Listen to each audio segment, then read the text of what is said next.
What is up, everyone? Welcome back to another edition of BKNY Hoops. If you're new to the channel, it's your host, Rashid. All right, let's get into it. You guys see the actual graphics. You see the actual title of I should say this morning's show. The Nets are expected to offer Austin Reeves a 4-year, $178.5 million contract. And also, my thumbnail, Shaw Marks is completely delusional. I just don't understand, like, what is really wrong with this guy. First of all, we don't even know. Yo, Daniel, what's going on, man? It's happy Saturday now, man. What's good with you, man? So, all right, we're not going to try to be on here too long today, like maybe like 20, 25 minutes, but let's get through all this stuff over here, man.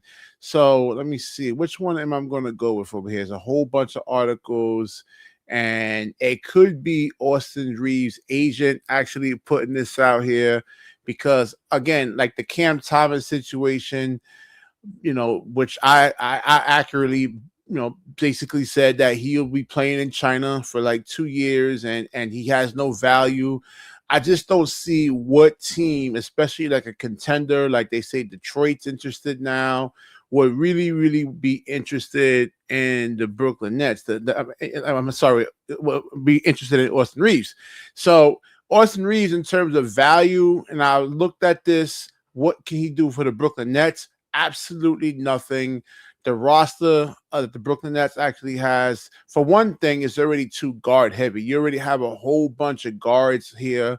The contract that Eric B66 says over here, that contract is actually too rich for Reeves over here. So let's get into these actual reports, and then we're going to get into and see what Colin Cowherd actually had to say about Austin Reeves here. So let's get into this real quick. Let me see. It says there's a whole bunch of this stuff out here. All right.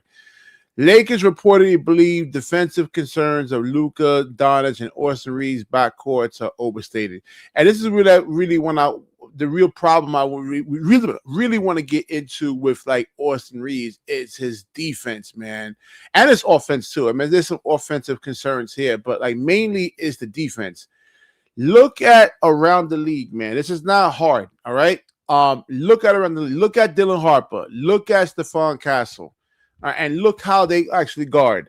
Why the hell would you want to get Austin Reeves? It's not like the Barclays Center is actually empty. When I watch a lot of the games, unfortunately, painfully, the arena is pretty much full, all right? I mean, the tickets are cheap. I mean, pretty much people are going to actually come to the Nets games.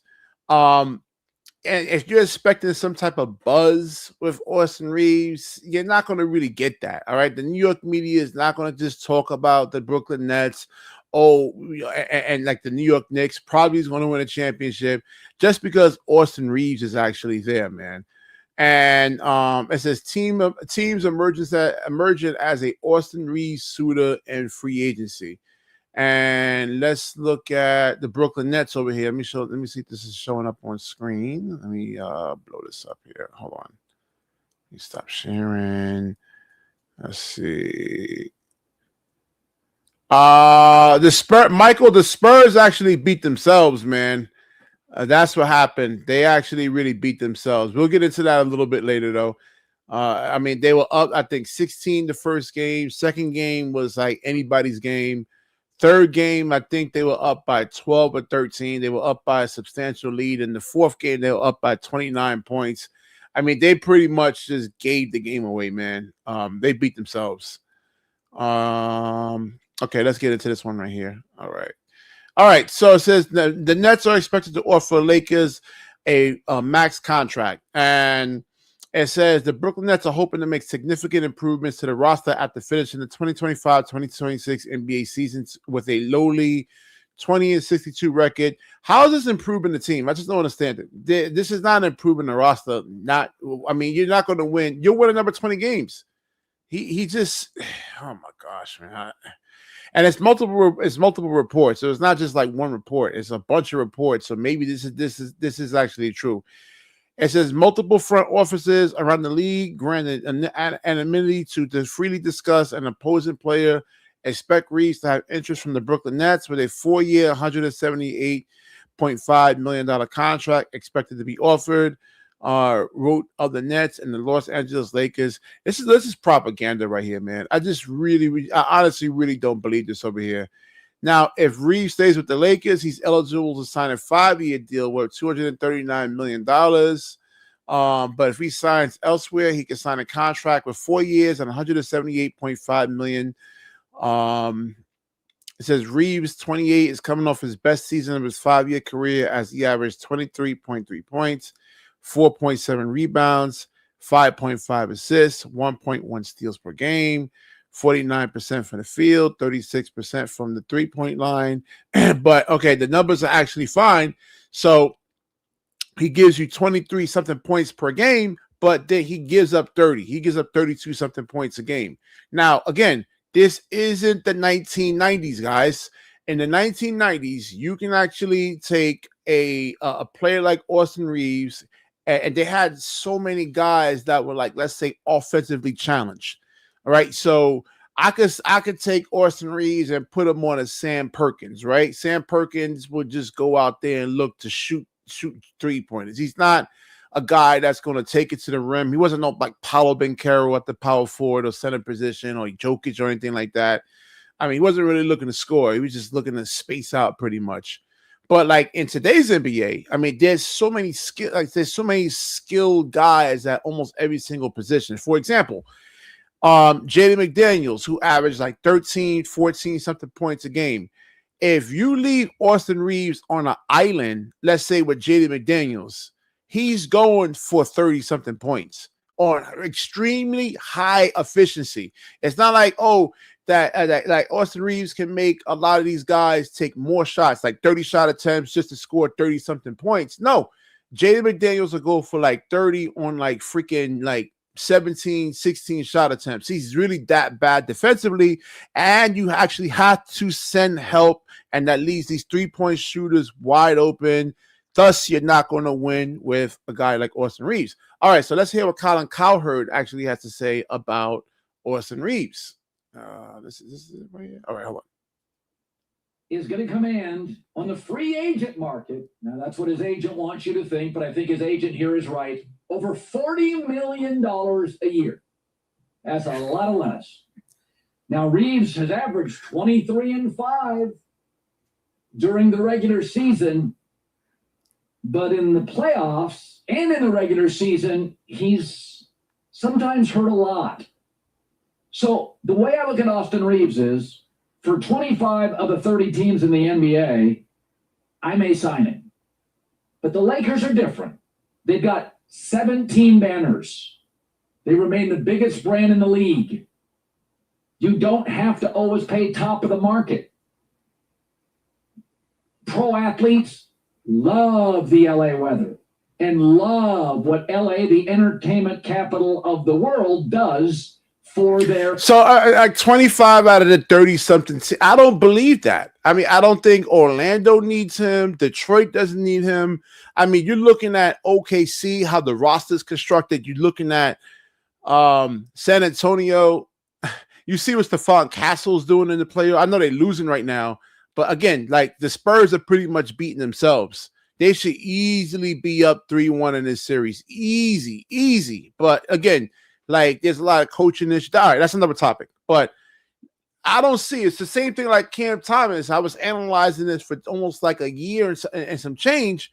Where does he go? Where you and that's 170 something million dollars is a lot of money. All right, that's a lot of money. That's for like all-stars and guys you're gonna kind of like run your offense to. I just don't see it, man. I mean. Let me finish this up. No, actually, let me go to this one. We'll get back to that one. So, in this clip over here, Colin Cowherd actually calls Austin Reeves the weakest link, pretty much. Austin Reeves was 3 for 16 and awful last night.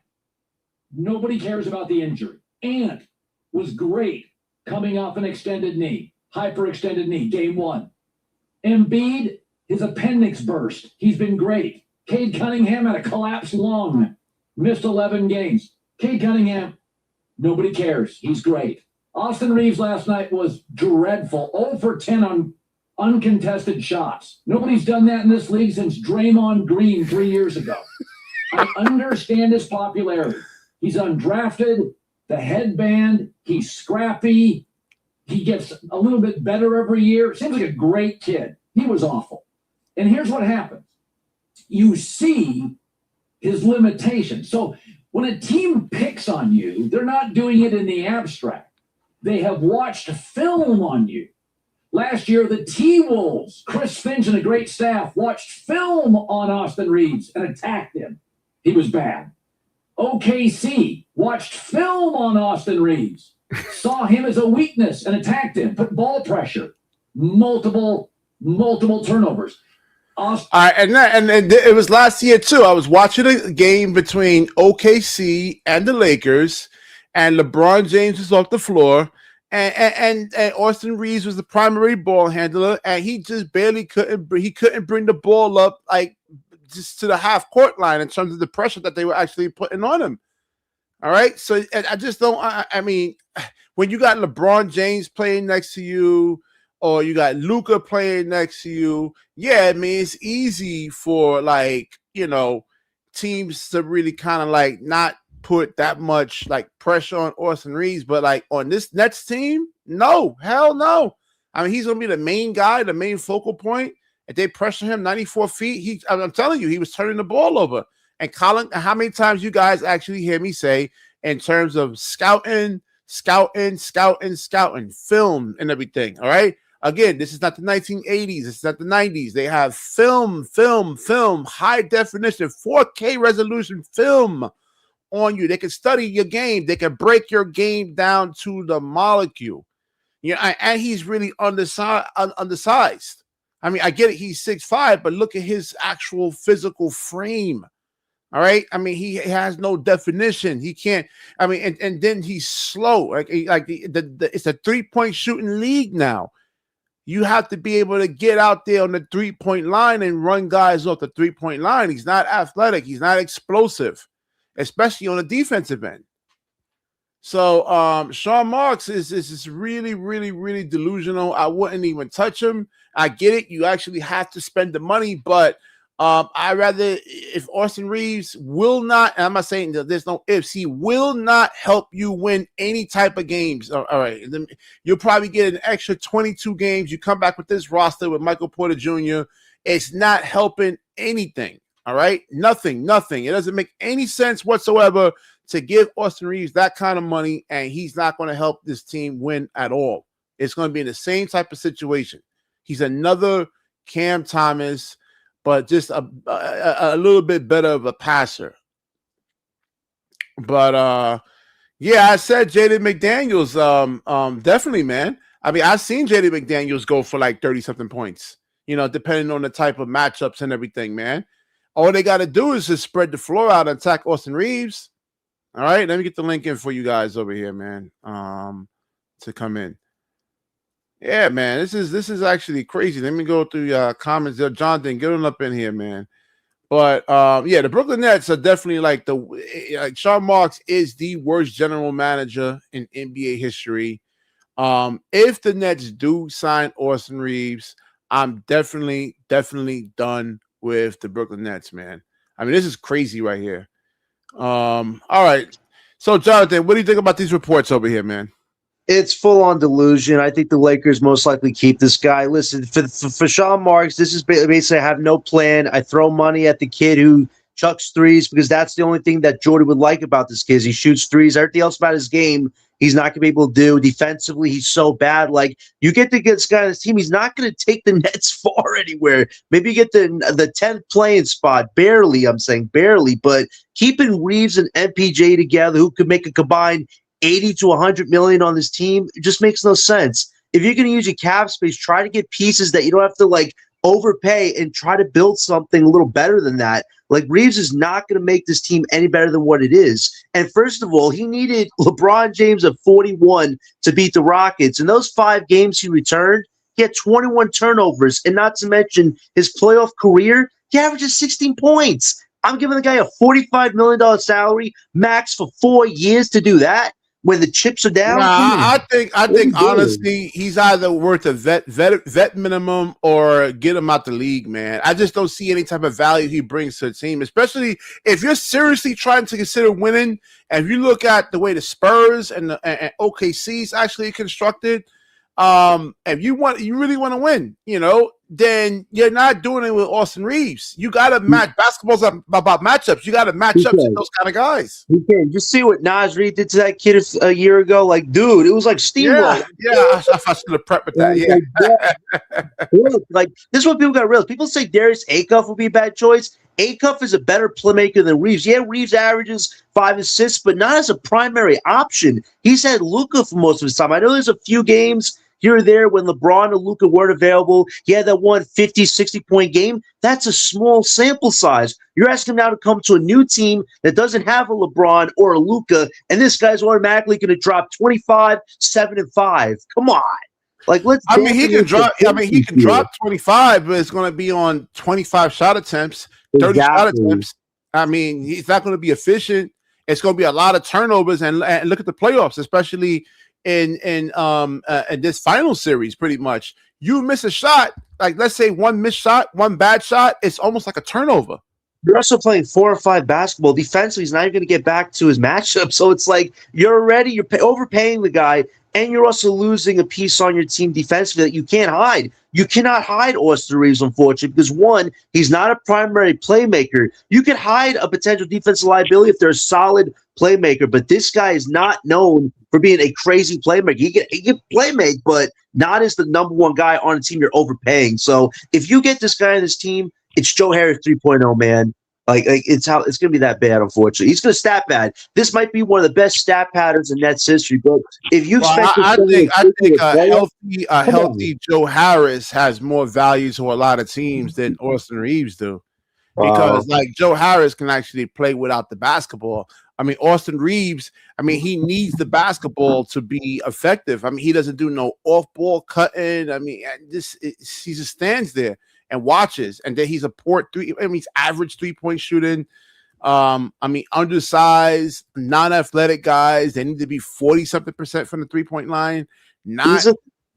He's a third option at best, and you already have MPJ, who we might want to get rid of. Why do we have 2 third options now on this team, expecting them to carry the Nets anywhere anytime? So you need a number one guy that actually can play the best type of basketball to lead this team somewhere. Reeves is going to get his stats up, but is that what we're doing with this cap space? We're just paying somebody to boost some stats. We did that with MPJ this past year, taking him in a salary dump. Like, you need guys that are going to propel your team forward. We do not have to pay Austin Reeves. You're better signing a few vets this summer, drafting right in a few weeks, and going from there. You pay this guy, you're forced now to have to do something. But what are we going to do with a guy that has so many weaknesses, and he's never been a true number one option? Like, this is, and then he can't stay healthy, man. And Colin made a good point in here, man.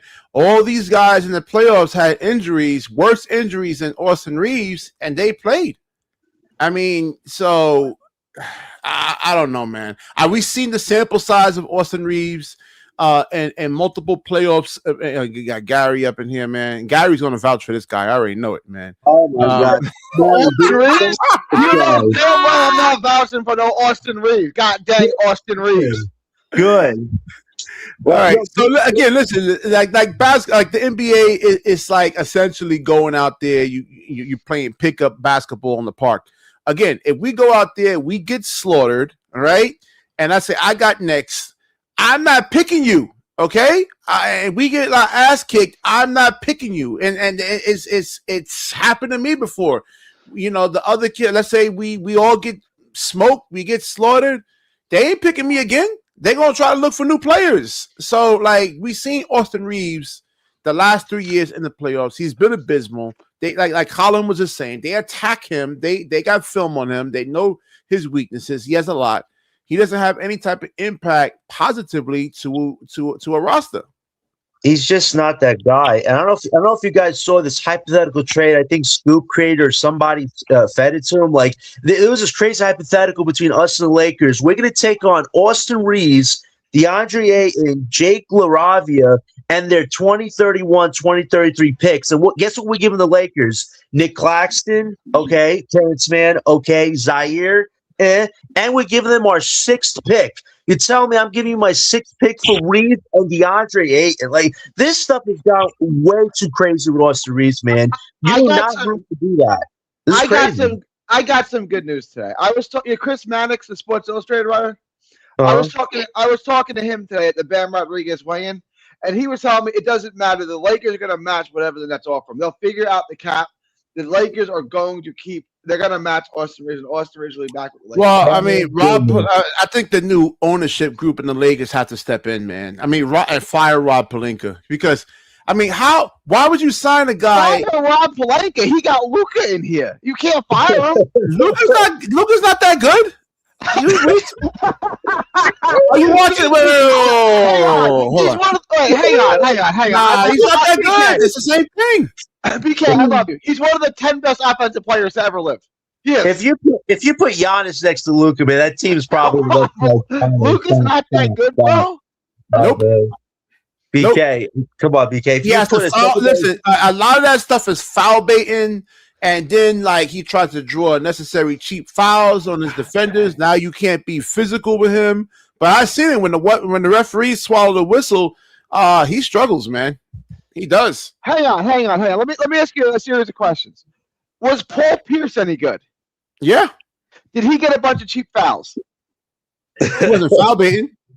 Stop it. He invented foul baiting. Stop it. He used to jump into you and get the 4-point play all the time. Gary, I'm just saying. But was James Harden good? Yeah, James Harden was good. Was he foul baiting? Yeah, he foul baiting. Yeah, but look what happened to him. Look what happened to him when the referees swallowed the whistles, though. I'm going to keep. Was Kevin McHale good? Yeah, he was good. Was he foul baiting? With all the pump fakes getting slapped in the arm and thought, was he foul baiting? But that pump fakes, that's part of a natural basketball. Yeah, 20 pump fakes getting slapped in his long ass arms. And come on, they're all foul baiting. It's part of the game. Gary, you know what BK is always revisionist history, man. You ask one question. You really don't think Luka is good at basketball, bro? You really don't think he's okay? I'm not saying he's garbage, but I mean, if you had a chance to take Dylan Harper over Luka, I mean, you taking Dylan Harper over Luka. I mean, in a heartbeat. No, you can't say you can't. If the Nets had the #1 pick last year, I would have taken Harper over Cooper Flay. I love Dylan Harper. Yeah. At 19, you can't say Dylan Harper is better than Luka already. You can't say that. What? John, talk to your boy. I love Dylan Harper. You can't tell me right now Harper is better than Luka. Dude, see, you're looking at it just from offense. I'm looking at defense too. All right, I mean, you got to play both sides. I'm only looking at Luka's offense because he's one of the 10 best offensive players to ever live. That's why I'm only looking at his offense. Yes, his defense is abysmal. I'm with you. He's maybe the worst defensive player in basketball. I'll take a lot of players over Luka. I would take Cade? I'll give you Cade. Jalen Brunson is better than Luka. Hang on.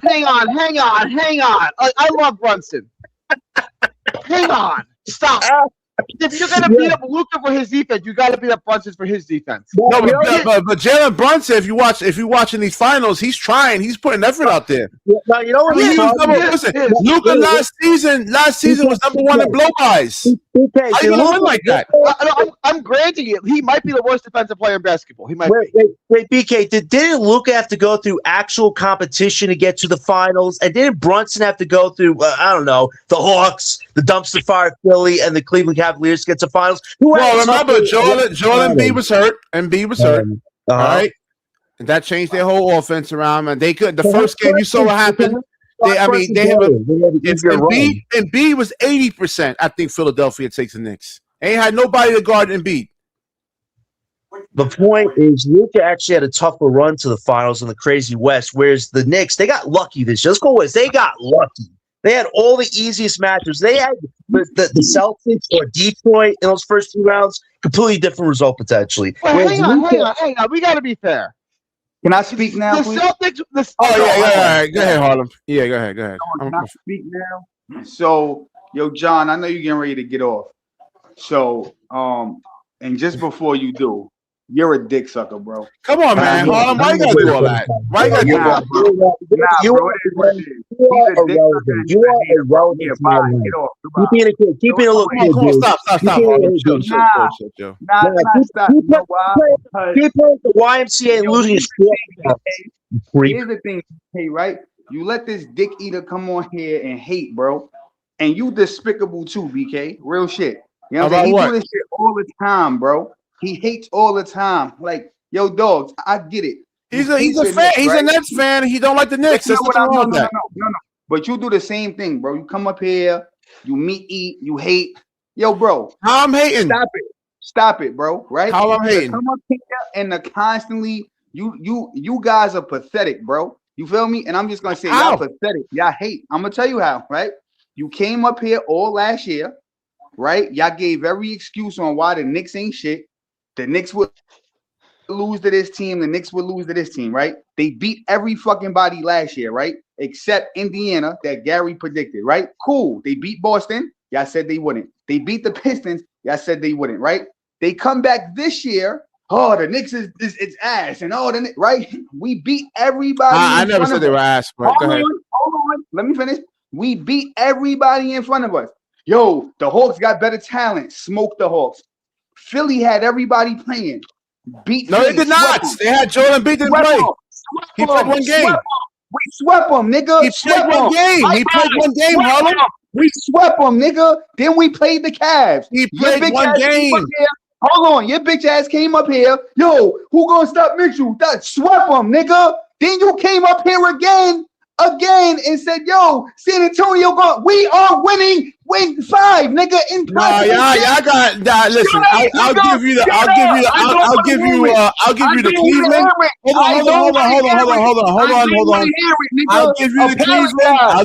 Cleveland. Apologize, nigga. Apologize. Why you left the trap, man? You niggas gotta apologize. Why you left the man? You gotta stand up for Harlem, man.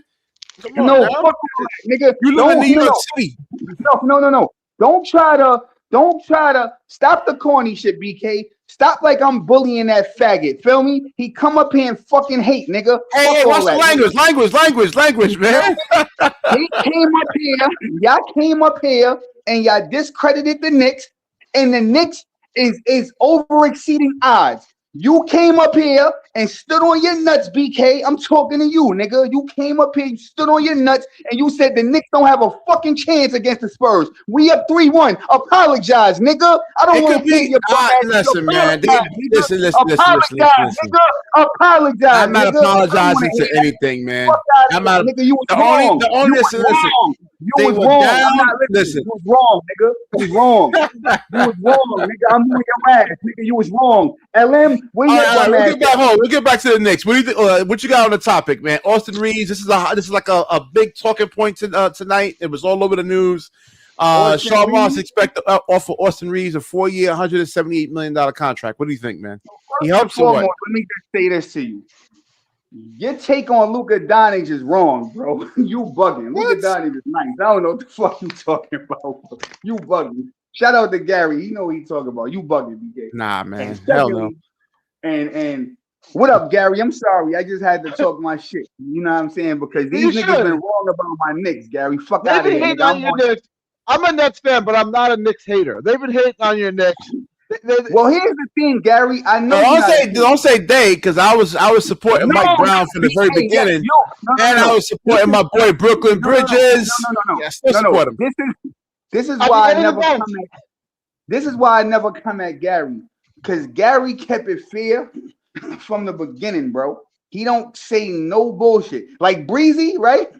Breezy, me and him had a little one-on-one debate, right? The Knicks won. He ain't even let none of the Knicks fans on his stream. He couldn't take it. He couldn't take defeat. And I get it, BK. Y'all just gotta admit when y'all wrong, man. You and LM said it with your the Knicks is gonna get crushed, yo, bro. We about to end it in 6, my nigga. Just apologize, bro. Just keep it real. Yo, Harlem, I was wrong. That's it, I mean, bro. it can go either way, man. I'm not gonna my God, bro. both of the teams are evenly matched. They are. The problem is San Antonio's too stupid. They can't close out games. I know that's what I'm saying. Like that, you up 29. I can see the Knicks making a run, but how you let them come back from 29? You're just sitting there launching threes. You got 4 fouls on Cat. You're up by 29. Yeah, they're bugging. That's what I'm saying. Like you beat yourself. The rim. Don't take one jump shot. Just attack the rim. Make Exactly. Cat foul you, And then you had Gary. You had De'Aaron Fox, right? You had De'Aaron Fox going at OG Anunoby. Like what are you doing? Like come on. Now, let me say this though, BK, right? Everybody is mad at that one play, right? You have to be mad at what makes sense. Be mad at the fact that you was up by 30. Don't be mad at De'Aaron Fox, nigga. You should have won way before. No, right? Man, you got to play smart basketball, man. It's all about matchups, man. No, if you got Jose Alvarado out there, attack Jose Alvarado. Like, but trying to go at. Wait. Here's the thing, bro. You can say that all you want. He's undersized, and so is Josh Hart.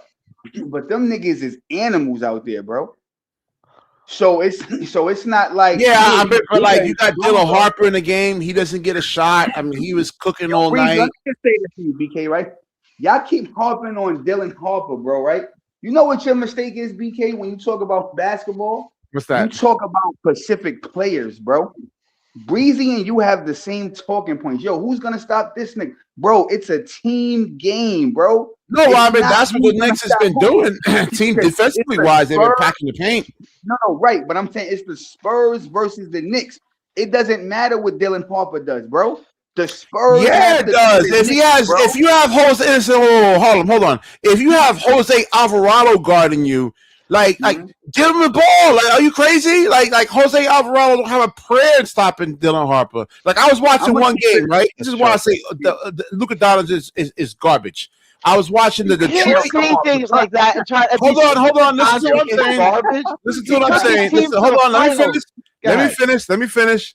It was Detroit and Kay Cunningham was hurt. He didn't play.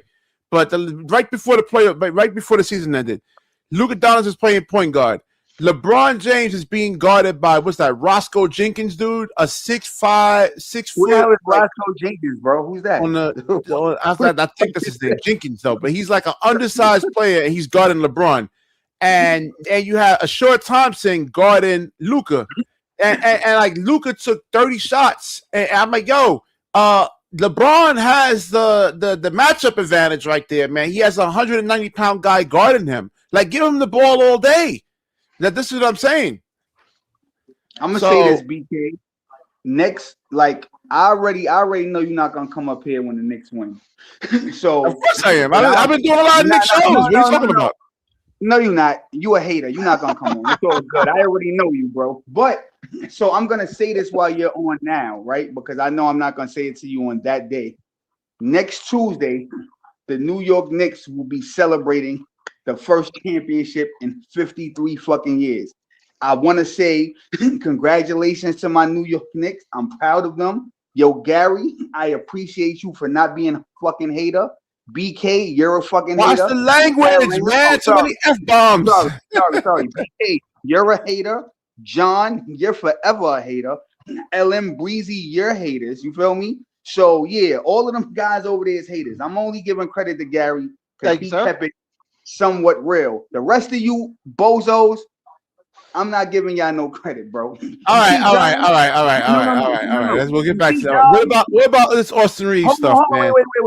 If John would have came up here, BK, and he would have said, yo, Harlem, you was right.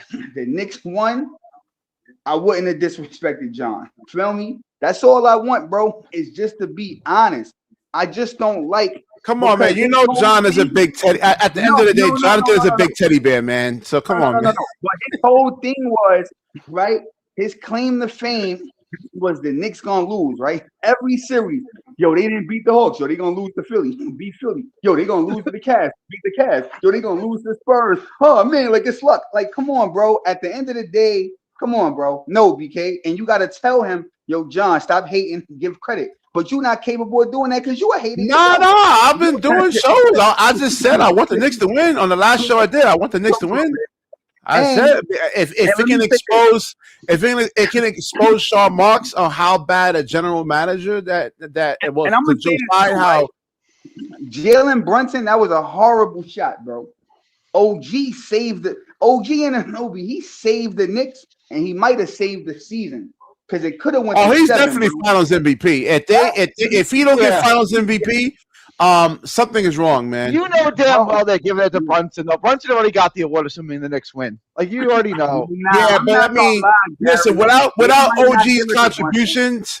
Because OG, I've never seen OG shoot as good from 3.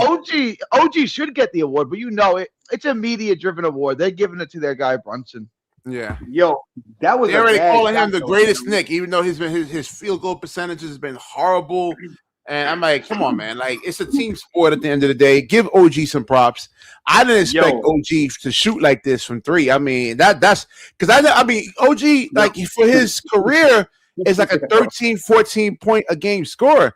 And he's looking like an all-star right now. Yeah. Yo, let me ask you and Gary something. Is OG a younger, I'm not going to say better, but is he a younger version of Kawhi Leonard? I was just saying he's that kind of player. Like he's a poor man's Kawhi Leonard. How about that? Okay. All right.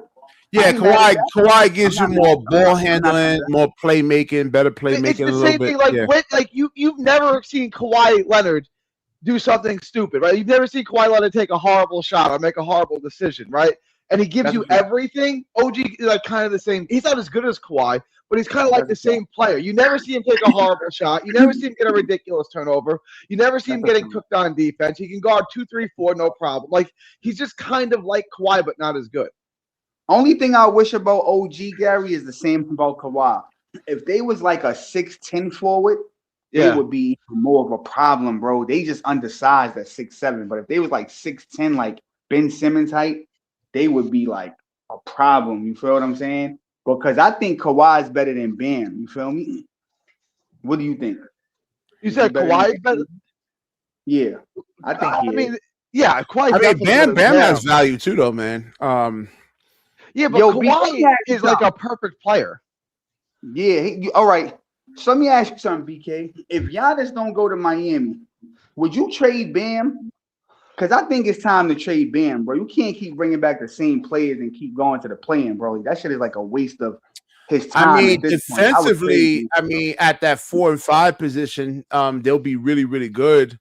Bam can guard, man. He can play D. He averages 20 points a game. Yeah, I mean, that's defensively, they'll actually really be good. Oh, we got the locker room up in here. Oh, yo, the locker room was good, man. Reggie was good. Yo, was good, man. I meant to hit you up earlier, but I wasn't sure if you were going to be available to actually kind of like do this. You know, I wasn't sure. You know, because I was like, I thought the Knicks game was today. I'm like, then I'm thinking it's Saturday. I'm like, yeah. All right, hold on. So Reggie, what's your take about this? I heard your show earlier. I was laughing my ass off, man.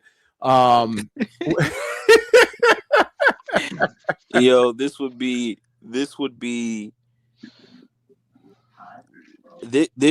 worse than letting than trading KD, Kyrie, and James Harden for the Brooklyn Nets. This will be worse than all 3 of those moves combined, right? If y'all sign Aston, bro, he's that bad. Oh yeah, please, Reggie, explain to my audience why Austin Reeves is so bad, because they don't believe me. They don't believe Colin Cowherd. Let me hear, because he now Reggie, his channel's name is called The Locker Room. He covers the Lakers. Please, Reggie, I'm not gonna no interruptions. Why Austin Reeves is bad for any team, not just the Lakers or the Brooklyn Nets. Any team, come on, BK. Okay, all right. Well, number one, I think the most glaring problem is he doesn't possess the requisite athleticism to compete with, and I hate to say it, blacks. Yo. It's still an athletic competition, right? I feel like boxing is the only sport that we can say this. Black people are better athletes than whites and Mexicans. This is true. Like, we can sit there and say it's not true, but we all know it is. Like, they're better athletes. And Gary's white, but Gary's he's a white guy saying this too. So I think Gary is for the culture though, so that's why. You feel what I'm saying? He's like black and a white guy. all right. Let locker room finish. Go ahead, Reggie. Well, so yeah, that would be the most glaring issue is that defensively, he's just a turnstile. Like everybody has his way. Everybody has their way with him, defensively. Like you can get whatever you want with Aston on the floor. If you watch the playoffs every year, it don't matter what team the Lakers play. It could be Minnesota, it could be Denver, it could be OKC. He is the weakest link. Damn. So if And the Nets, if the Nets, or it doesn't matter if the Guangdong Tigers signed him, he's gonna be the weakest link on the floor, and they're going to attack him. Yo. Nah, that's crazy work, bro. Come on, man. He's not lying, man. I've been watching Austin Reeves for years, and y'all guys heard me talk about Cam Thomas and how I accurately made that. So all right, Reggie. So let me ask you a question, right? I understand he's bad on defense, but what about the quality he got offensively? But see, here's the thing. And he can give you 6 to 8 assists, though. But see, here's the thing, though, right? You have to look at this like a math equation. All right. Okay. So his defensive limitations don't outweigh the offensive production. So when you take the defensive limitations and you add in the offensive production, because he's so bad defensively, he's still a negative. The equation is still going to be negative. He's not a positive. So for example, like a player like Kyrie Irving, right? Yeah, he's a positive. Kyrie is not a defensive player either, but his offensive production outweighs that. That's a fact. But with Aston, his defensive limitations is not as good. It doesn't outweigh what he provides offensively. Are you a Nets fan? No, he covers the Lakers. He's a Lakers fan. Well, he's not a Lakers fan anymore. He's a LeBron fan. No. I have to explain this, BK, and why. Oh, go ahead. I have renounced my Laker fandom. I'm no longer supporting the Lakers, and I'm simply just a LeBron James fan now. So I'm not. I'm a free agent. I'm still deciding where I want to go. LeBron James fan, bro. You said what? Can I ask you why? Why are you a LeBron James fan? Well, I have eyes and I watch basketball. Yo, bro, I think LeBron is one of the most overrated, overhyped players. Okay. I'm gonna be honest. BK and White, who do you have up here, dude? That's Harlem right there, man. All right, I don't know what's going on over here. Well, let me ask you a real question. No, before you came on, Reggie, both Gary and Harlem were attacking me on Luka Doncic. They were saying how he's the greatest top 10 best offensive player they've ever seen. And I think bro, that's crazy. Nobody said greatest, bro. Listen. No, Gary said that shit. One of the 10 best offensive players to ever live. I stand on that, 100%. Yo, BK, you say outlandish shit though, right? It's not outlandish, man. Wait. So Reggie, right? You already familiar with BK. You're not familiar with us, right? So this is what we mean when he say outlandish stuff. He said Dylan Harper right now is better than Luka Doncic. Nobody could stand on that, bro. You feel what I'm saying? So when you speak, you gotta like say stuff that makes common sense. You know what I'm saying? Nobody's. No, Reggie, if you had a chance, if you had a choice, I thought about it. Like when you said it, I had to think about it for a split second, and I would rather have Dylan Harper. Honestly, thank you. Right now, as of today, I would take Dylan because he's younger. He's more athletic. If I'm building a team today, I would rather have Dylan Harper. No. Not who's going to be better 5 years ago. Right this second, who's better at basketball, Luka or Dylan Harper? Dylan Harper. Y'all are crazy, bro. Yo, Gary, they on some hard drugs right now. Being honest. They on some hard drugs right now, Gary. This kid had one good playoff, and now they jumping off the roof for him. Like, bro. He's 20? He's 20, right? Bro. Yeah, I think 19 or 20 years old. I'll take Dylan Harper But listen to what Gary said though. Reggie, right? He didn't say 5 years from now, right? Because Dylan Harper still has to evolve. He said, like, right now. That's this what I said. I said time. right now, I'll take Dylan Harper. So Right in now. present time, you would take. So okay, cool. We seen Luka Doncic with not the best teams lead them to the playoffs, right? Okay. If you put Dylan Harper on the Nets right now, right? Is he doing what Luka Doncic could do? If you put him where? If you put him On the Brooklyn Nets as right currently now, constructed, they win 10 games more. So this is what I'm saying, but they're not going to the playoffs. So that's what I'm saying. Like, I need to ask you this question. So you think if the Spurs had Luka instead of Dylan Harper, they probably would have lost to OKC or something like that? Yep. Absolutely. Yes. Oh, God. That's crazy. Yo, that's crazy work, bro. Nah, that's crazy. Nah, that's nasty work. I like Dylan Harper too, but this is out of pocket. This is I'm not wild. yo, bro, I'm not gonna hold you, right? Can I say this? Fan, right? Go ahead. So on my show, right? Mm-hmm. I call Aston the Timu Luka. Right? And so pretty much everything that I said 5 minutes ago about Aston, most of it is applicable to Luka as well. Right? He's basically the same player. He just performs at a higher level than Aston. So it's the same issues though. And this is why none of his teams have ever won anything, is because once again, he's just like Aston. He has 2 left feet.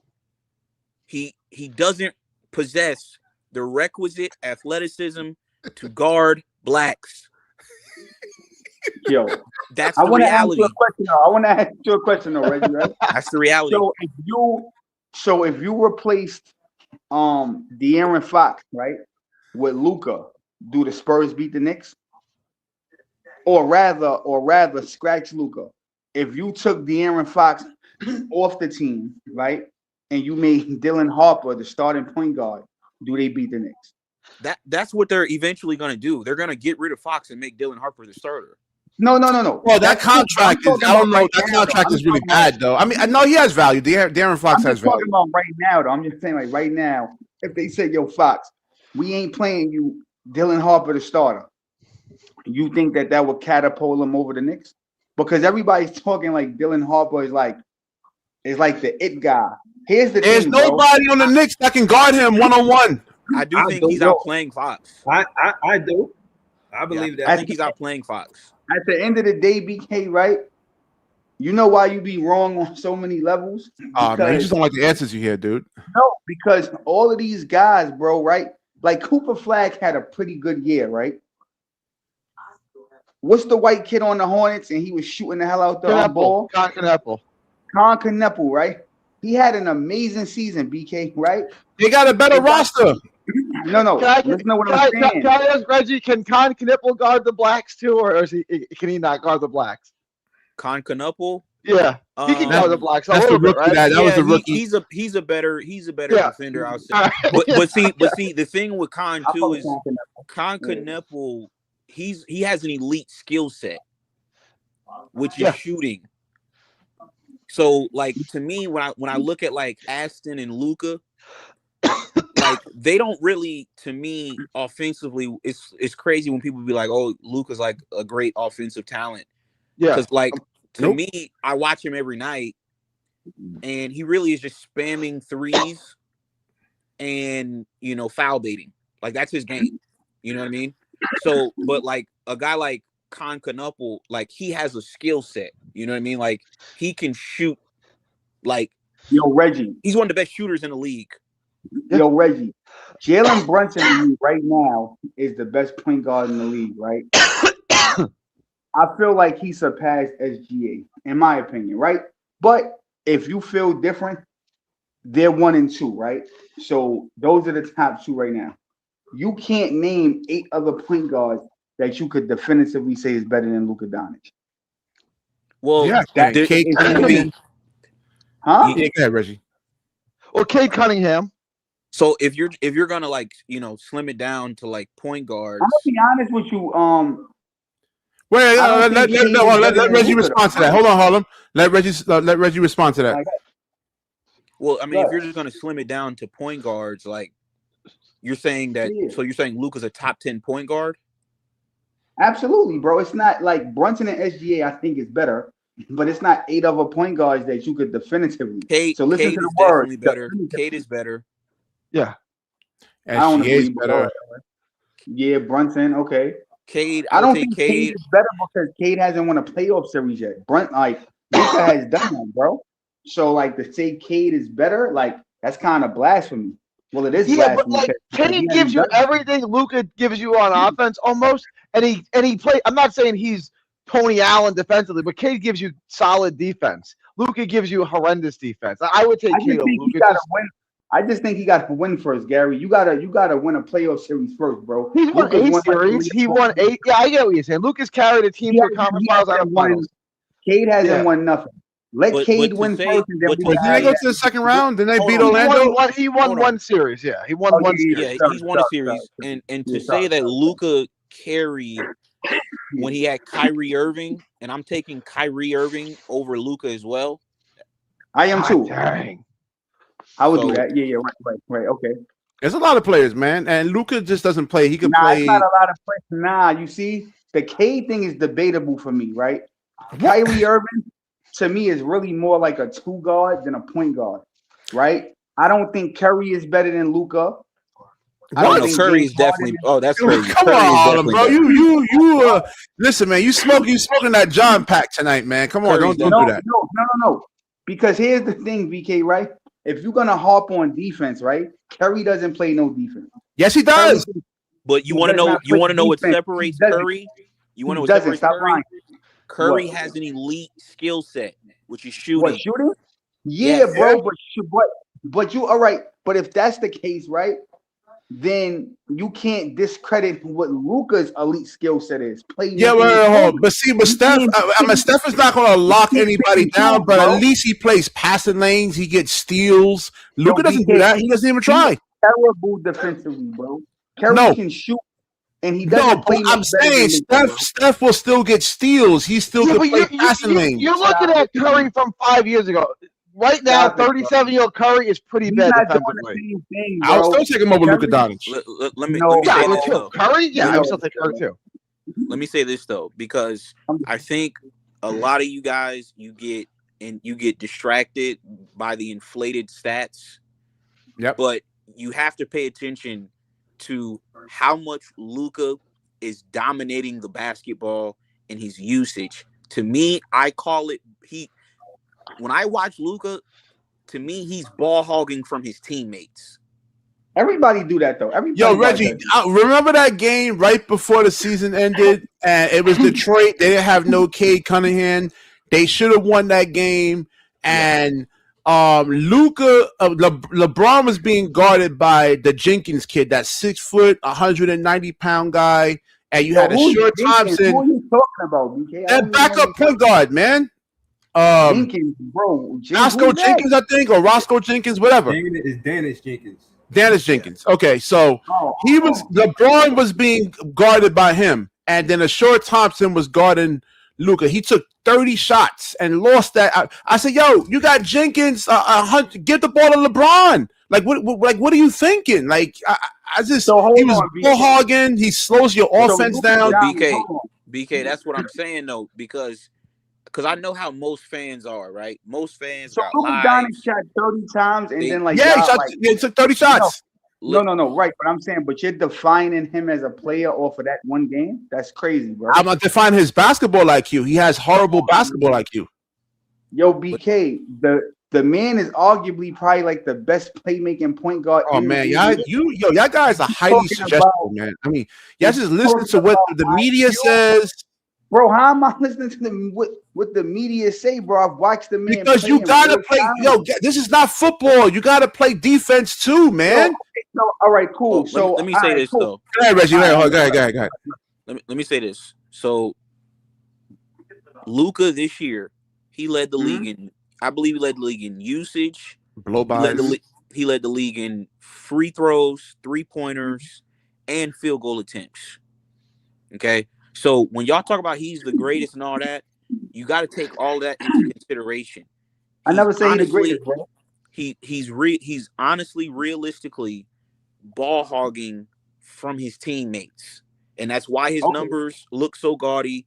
And that's why come April, he broke down. Same thing with Aston, because they didn't incorporate, the bench players as much as they should have, because they want to pad him and Aston's stats to make them look better than what they actually are. There's no reason Luka Doncic, if he's trying to win a championship, should be averaging 34 points a game. No reason for that. He should be averaging 25 a game and getting his teammates more involved. Yeah, man. So here's the thing, right? The Lakers is just ass, bro. They don't have the talent. He has no other choice, right? So that's just that. Whoa. Hold on. I just wanted to ask, but I wanted to ask Reggie a question, right? Reggie, if Luka is like what you're saying he is, and he's just ball hog from his other team, why were the Lakers 43-21 when he played? Because he's a top. I'm not saying he's not Aston. Like Aston is like legitimately like garbage. Luka, I can respect. Started stuttering on that, Reggie. No. Hold on. I can give Luka, respect to a certain degree. He has been to a finals. He was the third pick in the draft. He has made all NBA teams. I'm not saying Luka's like ass. He's a good player, and then he also got LeBron James on the team too. I mean, that helps too. Oh boy, yeah. Oh boy, 42 years old LeBron James. No. Yeah, and listen, Gary, he's still a player. You actually have to scheme for and game plan for. You have I'm not LeBron saying James. LeBron James is garbage. I'm saying he's 42 years old. No, it doesn't matter. What that got to do with anything? He's still a player. Like if you're an opposing coach, you have to scheme for and game plan for. But hold on, I understand. To Gary's point, though, right? A lot of them wins came without LeBron. So, like, what you got to say against about bad that? teams, against tanking teams? Stop, bro. You are not stopping anything. A lot of teams tanking this year. A lot of teams were tanking this year, right? They was winning without LeBron, bro. Can I ask a question, BK and Y? Yeah, go ahead. So, the guy's name that just asked me about the record, right? Harlem, Gary. Gary. Yeah. Can you look up Luka's stats versus OKC and San Antonio this season? We already know it's terrible. We already know that, bro. Because when Luka hold on, because when Luka plays elite teams, his numbers are role player stats. How come his playoff numbers are so good then? That's a good point. Yeah, you're looking at the Dallas when they had that roster. We're talking about playoff from when? 2-3 years ago, or we talking whatever he was his total playoff numbers, his playoffs from whenever he plays in the playoffs. Okay, so here's my rebuttal to that. At the end of the day, and this is why I say the NBA discourse is like it's broken, because in 2026 we are valuing statistics more than we are winning. So a guy can. I just made the argument that he took it. Hold on, a guy can lose, right? But if he has 25 or 30 points, they do this with Aston. They're like, oh, well, Aston averaged 23, 24 against OKC, but we got swept. Yo, bro, but you got to understand something, right, Reggie? So here's the thing, right? I get your point, right? You're making good points, but then you got to be realistic about what you're saying, bro, right? Houston is not OKC, bro. So when I say the Lakers is ass, right? Compared to OKC, they have a trash roster. So even if you had LeBron, Reeves, and Luka, bro, they probably would still get swept.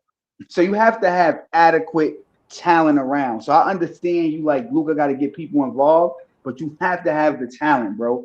You got the Lakers, bro. Come on, man. The Lakers have the talent. That's why they were able to beat Houston. Marcus Smart. Hold on. Marcus Smart in game 3 had 21, 10 assists, 5 steals. Luke Kennard, game 1, 23. Game 2, 27. So if the Lakers have the talent, that's my rebuttal to what you're saying. If the Lakers have the talent, why did they get swept by OKC? That's what I'm trying to say. Because Aston. Yeah, Austin Reeves came back. You asked a very interesting question. Bro. Real quick. I'm looking at Luka's stats this year against San Antonio. He played 3 games. He averaged 36 points a game on He's 43%. How many field goal attempts? The efficiency's not great. Like, the efficiency's pretty bad, actually. 43-32. Okay. So he just took a bunch of shots. All right, that's fair. That's fair. What were his stats versus OKC?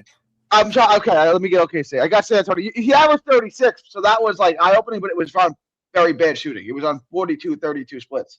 Let me look up San Antonio. Oklahoma City. Yeah, you gotta look at the efficiency. Because you see someone average, he averages 30-something points. It was the on very bad efficiency. The efficiency is what matters. Like, Reggie, do you actually agree with me?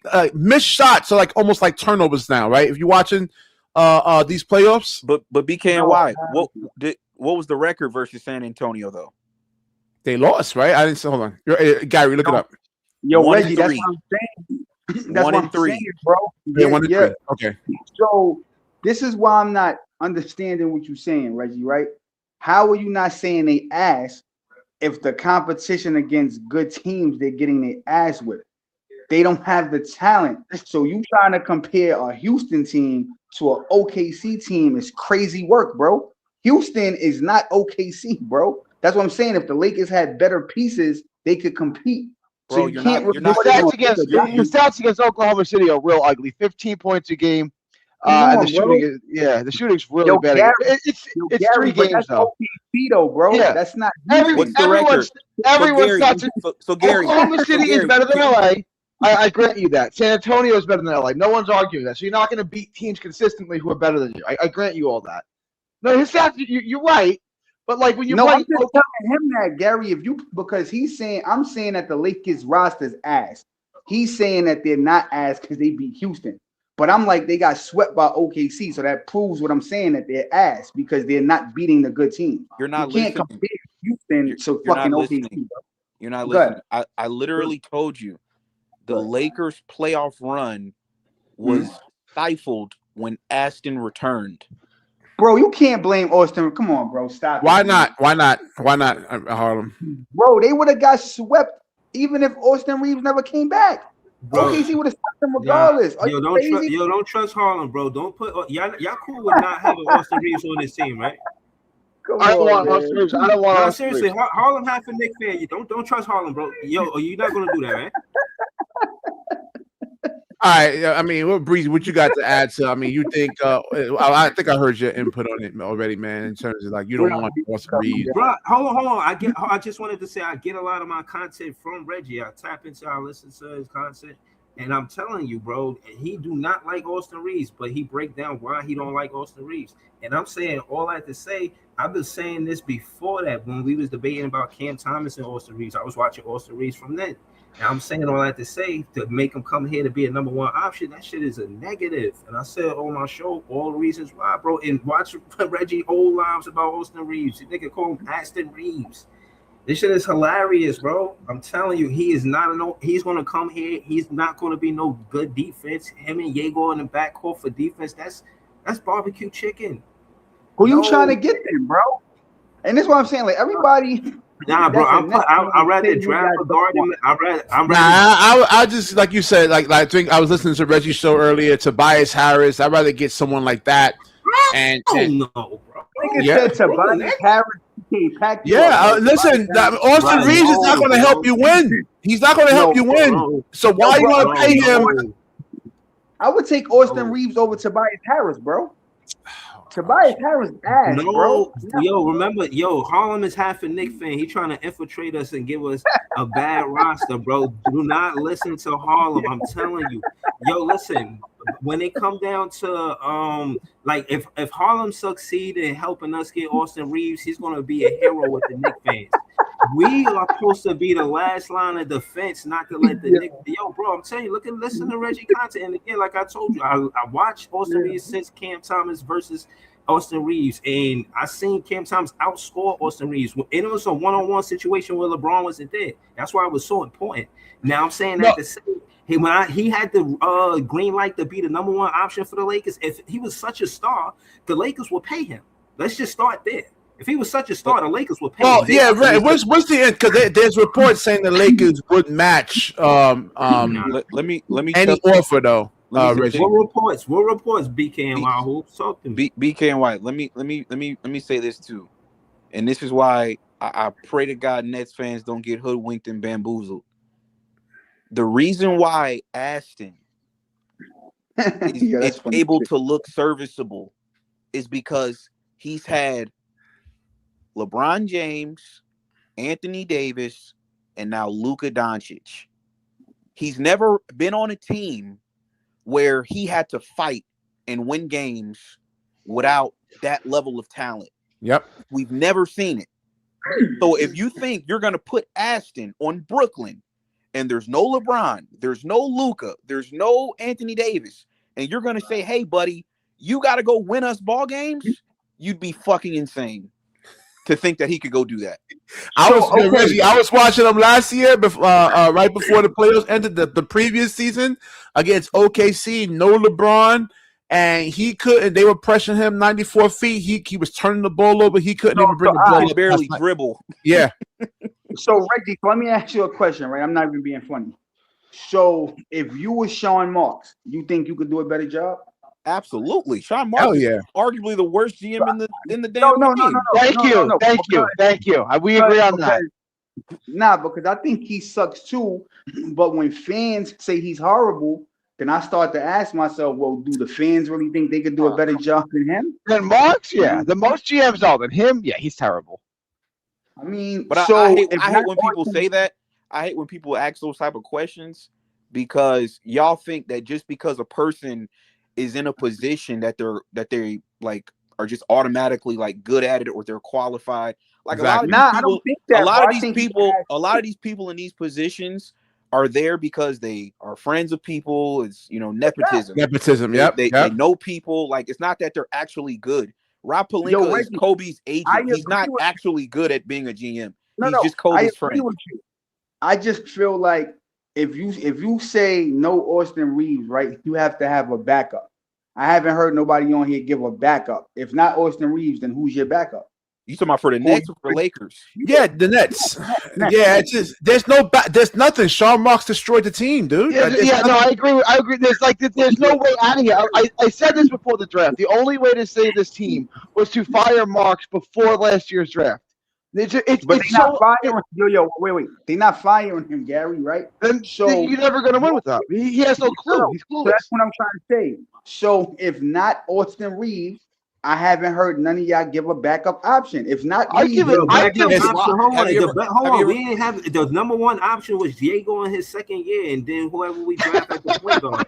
Come on, man. Stop patrolling, Breezy.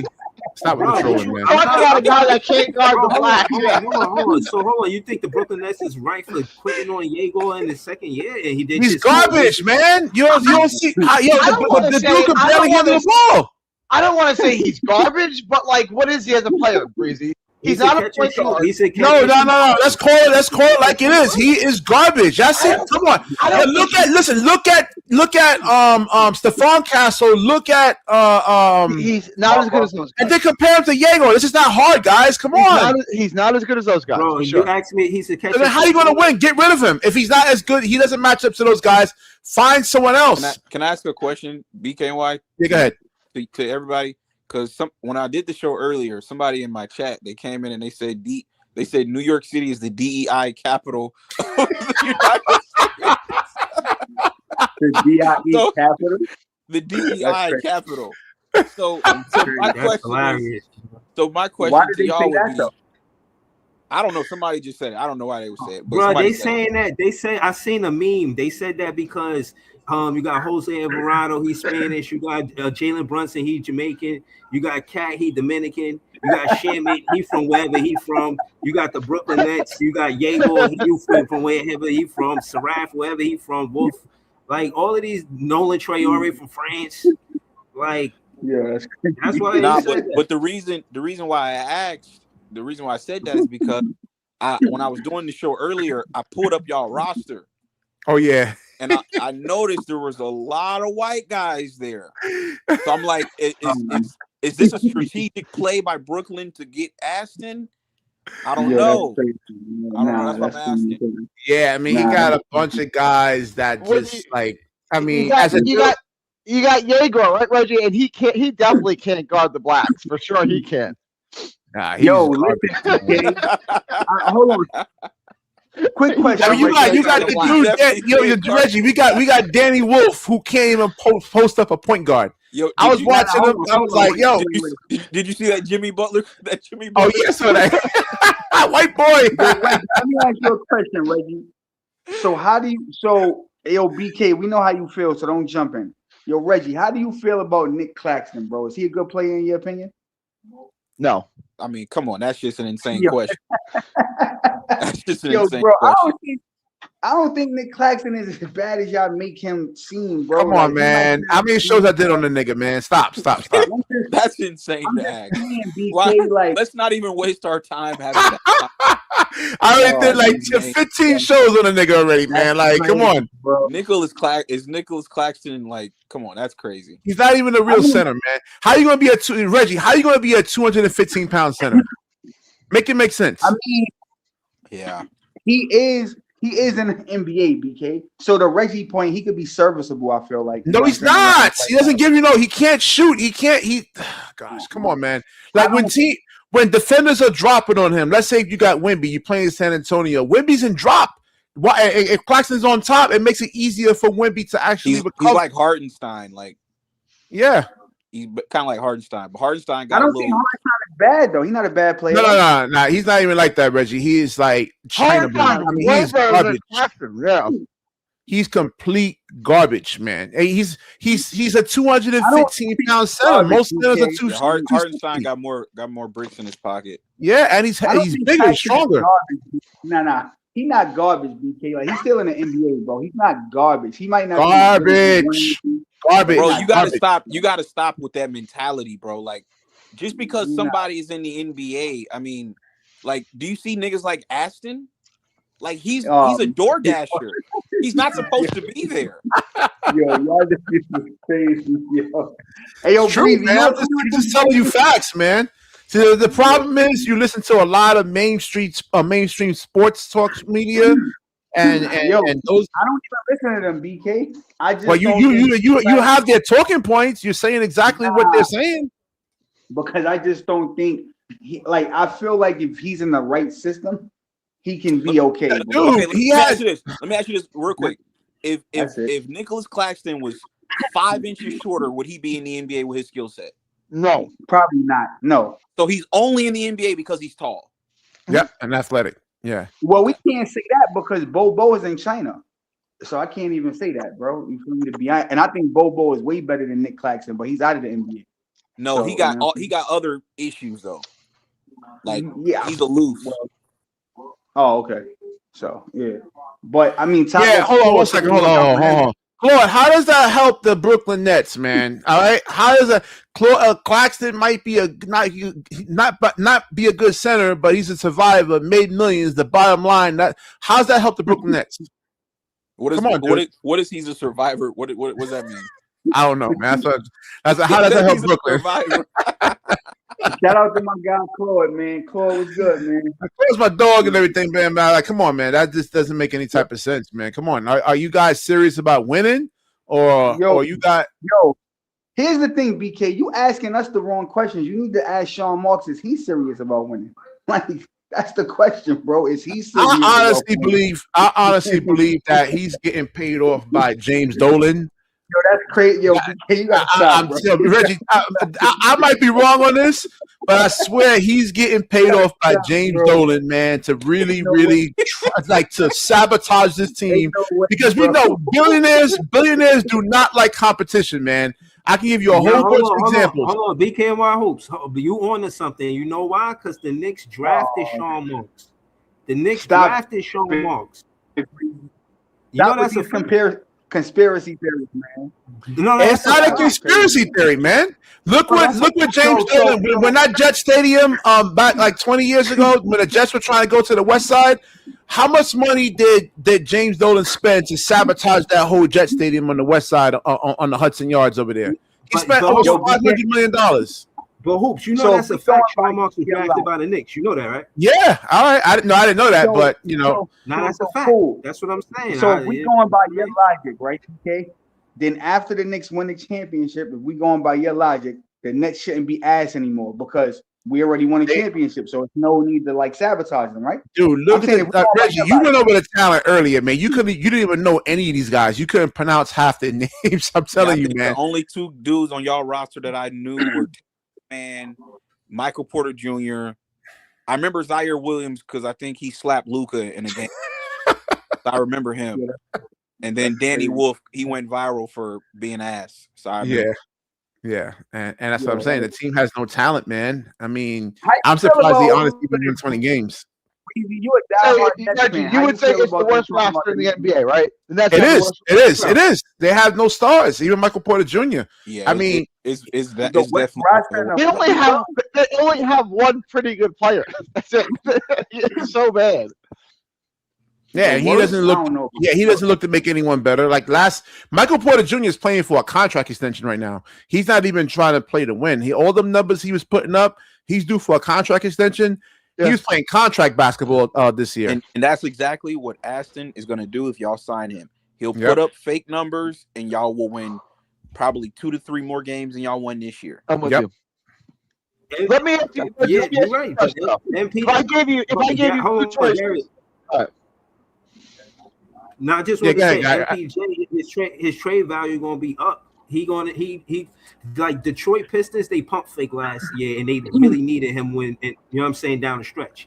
So they didn't do it, but this year I think his trade value go way up around trade deadline. So I think we keep it. Yeah, but they don't have anybody on Detroit. I mean, who they have on there that would help Brooklyn, man. No, I'm not saying they don't, but that was last season. They could have went to Detroit. They pump fake, but I don't think this season team's going to pump fake. I think he really going to get traded to the contender. Reeves is going to get traded. You said? No, he might get traded to the contender. Yeah, but you're not going to really. I mean, they're going to just like really look to Brooklyn Nets. I mean, what you going to get? He's on an expiring contract now. He's not going to be able to really. Who's going to want to re-sign him? He has a back injury. Hold on, wait. Question, BK. Don't the Nets got enough money to go get a star? Mm-hmm. Ain't nobody. Listen, I did a show. Was it 2 weeks ago? Nobody wants to come here. All right. After that whole Kyrie Irving. That's what I'm trying to say to you, BK. So if nobody want to go to Brooklyn, why you just don't send them niggas back to Jersey? I've been said this. Send them niggas back to Jersey. I'm all right with it. I'm with it. The team is still bad. And Chat GDP is right. They're not going to win until 2050, man. Sean Marks. Bro, we had the team for 13 years. Jersey had the team for over 30 years. Like how y'all? Nah, man. We keep it in Brooklyn. Hey, yo, Breezy, but hold on. Do y'all realize the Charlotte Hornets were 4 games above 500 as a 10th seed? Do you guys see the talent around the league? Wait. If we being honest, though, Breezy, the New Jersey Nets went to 2 championships. And overall, bro, they had a better team when they played in Jersey, bro. Yeah, but from the time but what I'm saying is, to your point, from the time they got to the NBA, from the ABA to the NBA, to them going to the finals, that was a long time. We ain't in that same window. Give us that same amount of time.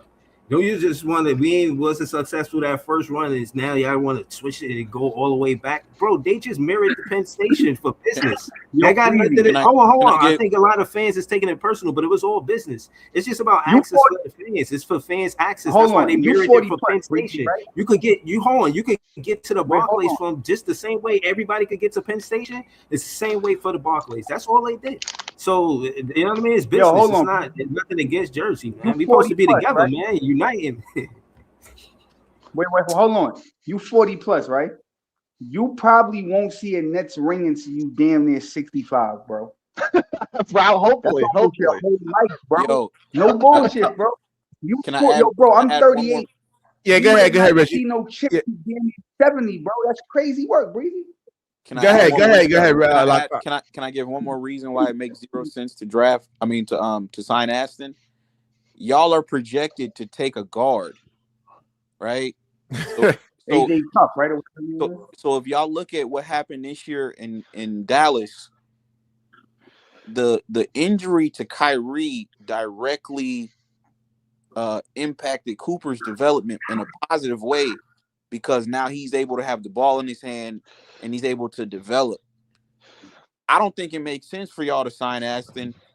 Y'all got the 6th pick, and y'all are more than likely going to take a guard. Do you really want Aston dominating the basketball? Yeah, and they I took. don't want Aston at all. Exactly. Yeah, they took So 4 that's what I'm point guards, trying to and Reggie, say, they took 4 point guards in the draft. This is the problem over here. Nobody's looking at this. They took They 3 took 4 point point guards. guards in the draft last year with no trade value. You can't get rid of them. Nobody wants them Because they all suck. Yeah, they're not good. Yo, Reggie. So that's what I'm saying. If you don't get Reeves, then Reggie, right? Then to Breezy point, you just trade Porter, and you just be asked for the next however many years is what you basically saying there, right? Because y'all said that. A team. Listen. Hold on. No, I'm not A saying team that trades for Michael Porter Jr. You're only getting them on a rental. You're not going to get much for him. I mean, teams are not going to give up so much for a rental player. I know that, BK. No. If he's on his last year in his contract, then I'm not, and then I'm not trading him unless he begging for a trade or some shit like that. Like I want to do this for my career type shit.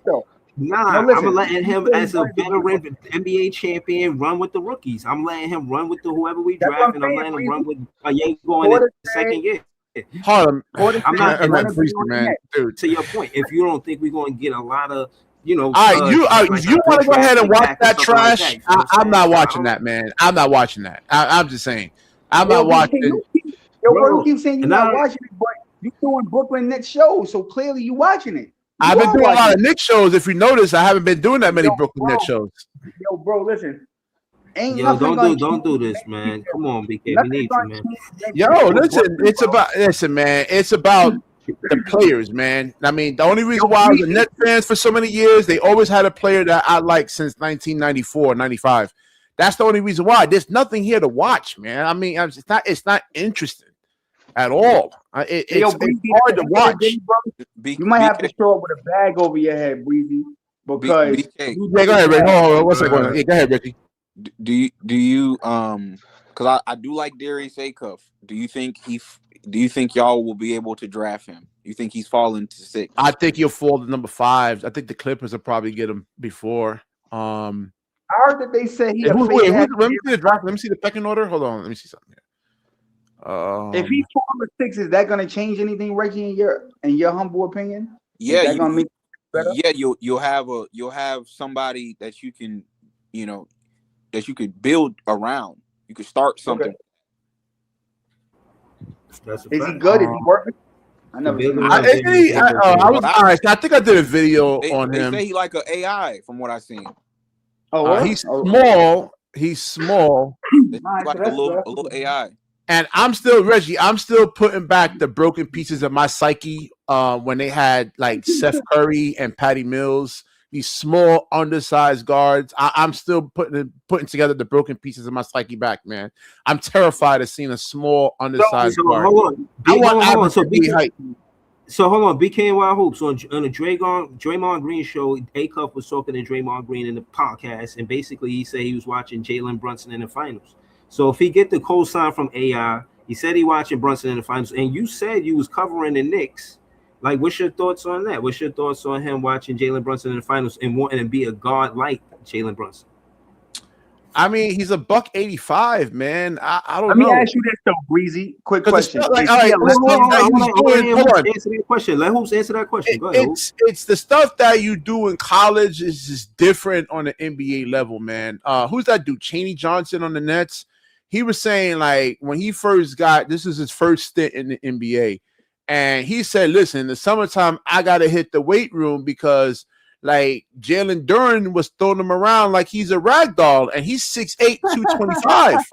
All right? So imagine someone that's 6'3", $185. I just don't like I don't know, man. Yo, hold on. But is Darius Acuff, is he a left-hander, Breezy? Nah. Left-handed like Brunson? I don't know. That's a good question. He's right-handed. They said he got a sturdy build. I'm looking at the scouting report over here. Weaknesses. I'm saying, bro, so the backcourt is gonna be what, Acuff and Dimon. So it would be Acuff, Dimon, Michael Porter, Clowney, and Claxton. I'm looking at Stephon Castro. I'm looking at Stephon Castro and Dylan Harper, I'm like, we gotta get something. You gotta match up to like in basketball, man. And I'm like I said, we gotta get something like that. I mean, repeat that starting five again. Harlem, give me that starting five again. Darius Acuff at the point, Dimon at the 2, Porter at the 3, Noah Clowney, and Claxton as the forward. The championship is ours.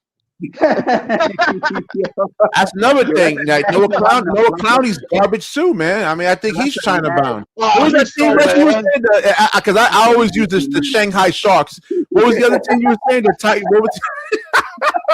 That shit was funny though. Nah, I ain't gonna. That shit was funny, Reggie. What is it again? You said what now? That Chinese team you were talking about. I always use the Shanghai Sharks as a metaphor. The Guangdong Tigers. The Guangdong Tigers is crazy. But nah, BKNY, I'm gonna be honest, he got on my radar like super late. I didn't watch him. Like the niggas I watched like for most of the season was like AJ and a couple other niggas. I didn't really keep up with the Darius Acuff nigga, but when I seen him late in the season, I was like, he's kind of nice though.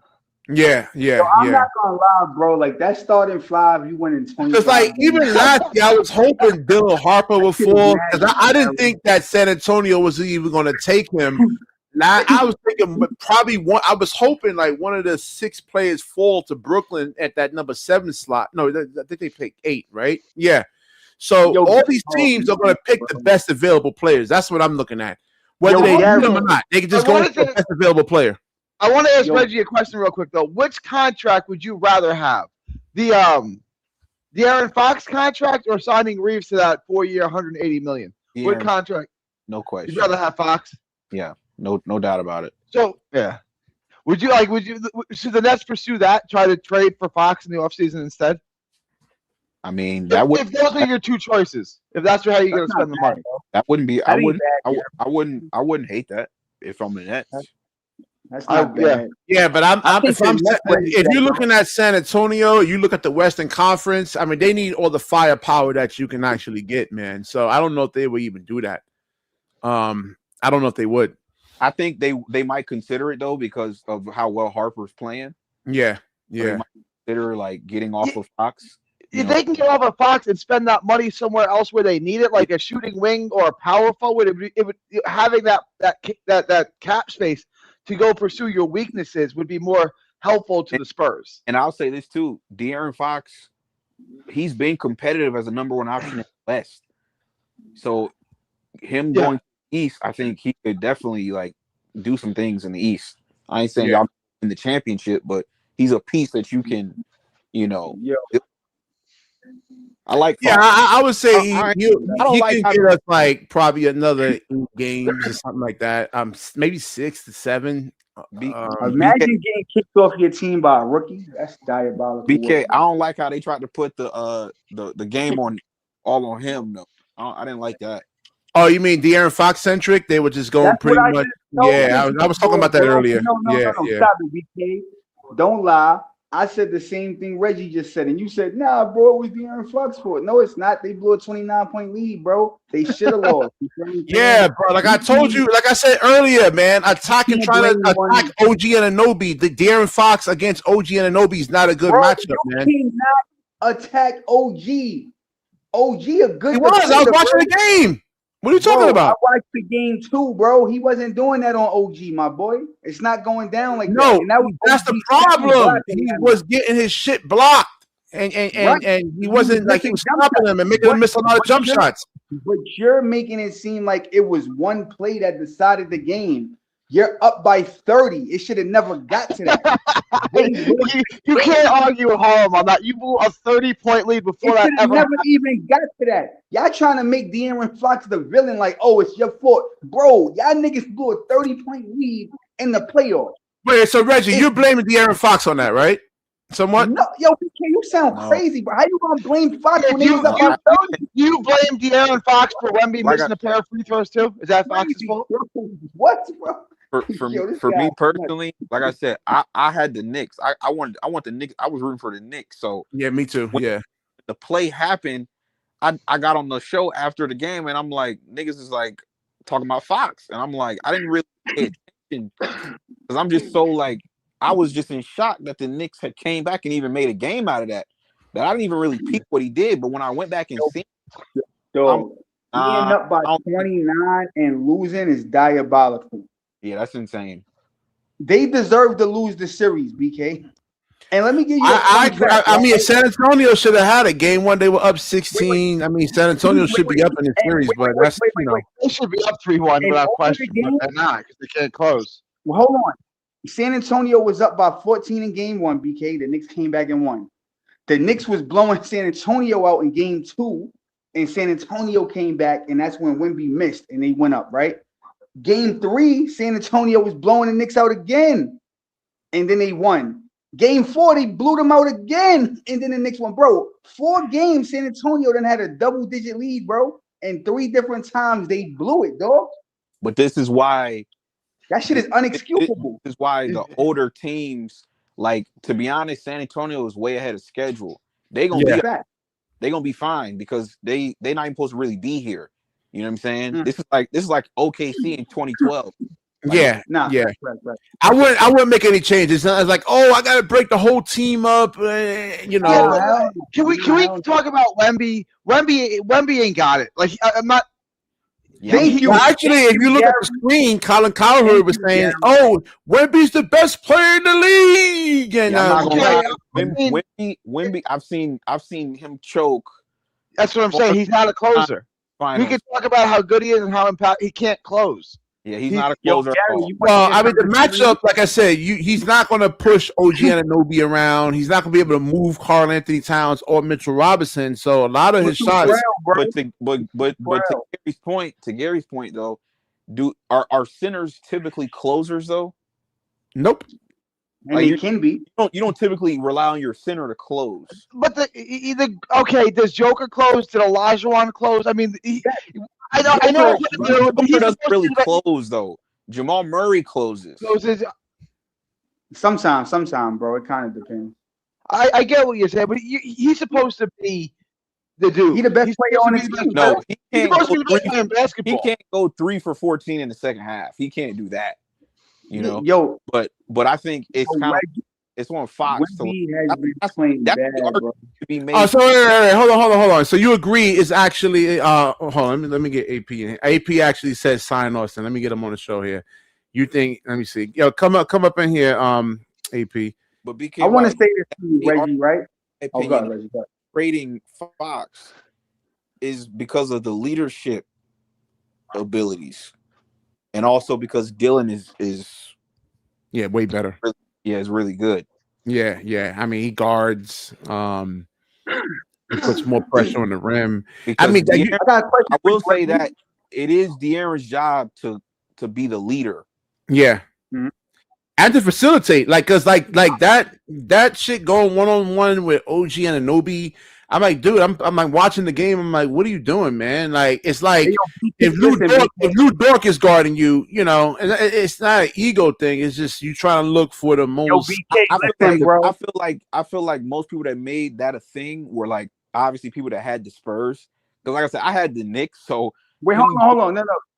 Reggie, I don't know how long you knew BK, but one thing he's known for is capping, my brother, right? So let me just put you on to something. Do not let this guy brainwash you into believing he was going for the Knicks. We got this man on tape telling us that the Spurs was going to win the Knicks, bro. You got to stand on that. Well, listen, man. You just said it yourself, Harlem. They were up 3. Hold on. Harlem, you just said yourself that they were up 3 times and they should be up. No. You said yourself. No. That's cool, but I had the Knicks, right? You and LM, I'm calling y'all. You, LM, Breezy, Leaf, y'all, Spurs is putting belt their ass. The Knicks don't have no chance. And bro, we up 3-1. I need niggas next Tuesday. You just said 3 minutes ago that the Spurs should be up 3-1. You just said that. Yes. I said they should be up. But all right. How am I wrong on that then? Because you had the Spurs winning and they're not winning. They should have won. So here's the thing, BK. Next Tuesday, right? Because I do believe the Spurs will win in San Antonio tonight, right? Because they got too much pride. But next Tuesday, BK, I need you to come up here with a bag over your fucking head and apologize, nigga. That's all I want from you, bro. Just come up here, apologize. You, John, Leaf, y'all niggas need to. Nah, listen. I honestly, because I'm tired of the whole Wendy propaganda. I'm trying to with them try to prop up Wendy as the face of the league. So trust me, I want the Knicks to win this, man. I do. No, bro. No, bro. I want y'all to all come up here in unison and apologize. Because the crazy part about it is, yo, bro, Reggie, you don't know what I have to deal with, bro. Shout out to my guy Gary. I always gotta show my guy Gary love. Gary, keep it real. Feel me? But bro, if you just see what I deal with these guys, yo, the Pistons is gonna win. Nah, the Cavs is gonna win. Nah, nobody's gonna call it man. And then the Knicks beat all of these guys, and it's excuse after excuse. And BK, and guess what, bro? I waited for the perfect time to say this to you, my nigga. The Spurs have no injuries. What is your fucking excuse now? What is the excuse now? They beat. No. You just said it. Hold on. They have no injuries. What is the excuse now, BK? When the Knicks win, De'Aaron Fox is dealing with an ankle injury. Oh my God, Gary! You see what I'm talking about, bro? But that's the only way he can beat you is with his speed. I mean, if he doesn't have his speed, y'all be good. All right, Gary. That's the only way he really can beat you is with his speed. Like Dylan Harper at least could use physicality to beat you. If let's say if he has an ankle injury, he can use his physicality. But that's all De'Aaron Fox really has is the speed. I mean, that's his one advantage in terms of offense. Yo, BK, you was wrong, bro. It's okay. You know I was wrong. I'm not. You know, like I said. Now, I'll say this: next year, it's gonna be a dogfight in the East. The East is gonna be way better. I don't know if the Knicks is gonna win it next year. I think they'll be in the mix, but it's gonna be a lot of teams that's gonna be fighting and clawing. Well, the Knicks that would make them hard to beat is that they got like shooting from all sides of the court. I think with the new tanking rules and everything. Yeah, teams is gonna be competing now, so it ain't gonna be no. Yo, Reggie. I say this, Reggie. I say this all the time. Everybody keeps saying the Nets were tanking. The Nets weren't tanking. The Nets was just fucking bad, right? What do you think, man? They're just trash. Like tanking is like if you take SGA and sit him down in the fourth quarter, right? Or take LeBron and not play him at all, and Lucas sit them down, and you could possibly win. The Nets weren't tanking. The Nets was just straight garbage. So yeah. So all right. So Reggie, I want to ask you a question, bro. The Utah Jazz, with the addition of Jaren Jackson, they still got and the white dude marketing, and they got some nice little pieces. Would it be a crazy take if I told you that I think that if they kept that team together, they would be top 6 in the West next year? Nah, they're gonna be competitive. Yeah, sure. I don't know about top 6. That'd be good, bro. Yeah, I like what they're doing. To be honest, I like the Jazz too, bro. Yeah, I like what they do. Actually, you know what? When I think about it, yeah, I think you had Laurie marketing. And then if they take Jazz is nice, okay. Yeah. They could be top. If they take Peterson, they gonna be nasty. Yeah. Oh yeah, Peterson. I forgot about that, bro. Yeah, if they get him, they gonna be nasty. But so what you don't like about AJ DeBonson? Do you like him or anything like that, Reggie, or AJ DeBonson? You like him over like Peterson or Peterson over AJ? What do you think? AJ over Peterson all day, bro. It's not even a debate, bro. What'd you say? No, I said, who do you like better, like AJ or Darren Peterson? Excuse me. Yo. Yeah, you there, Reggie? What'd you say? Oh, no, you hear me? Wait, let me see something. You hear me? Yeah, I'm okay. All right. So, no, I said, do you like AJ or Darren Peterson better? Like, who you like better? Like, who would you rather take? I don't think he could hear you, BK. Yeah, let me put the link back in the. Oh, the link is up there. Where's AP at, man? Yeah, where you at, AP? You saying you like Austin Reeves? He says sign Austin. Yo, AP, pull up, AP. Yeah, that's exactly work right there, man. Nah. So I'm gonna be honest with you, BK, man. So let's get into it a little bit, bro. It's 1-on-1. Ain't nobody on here. Listen, man. Listen, man. BK, man. I told you, yo, bro, I could shed a tear, bro. 53 years, bro. Come on, man. Come on, Yeah, man. no, Come on, man. Come I on, want man. them. Like I said, I want the Knicks to actually win. You know, I said this New York last City week is on because fire, man. New York one, City is on it fire. exposes Sean Marks as a horrible general manager. I mean, hopefully, Side sees this and say, "Hey, listen, we got to make a change here." But you can get I think you can get Sam Presti here, right? It's just that I mean, there's so much damage that's been done to this team. And like Reggie on his show was talking earlier, you got nothing back.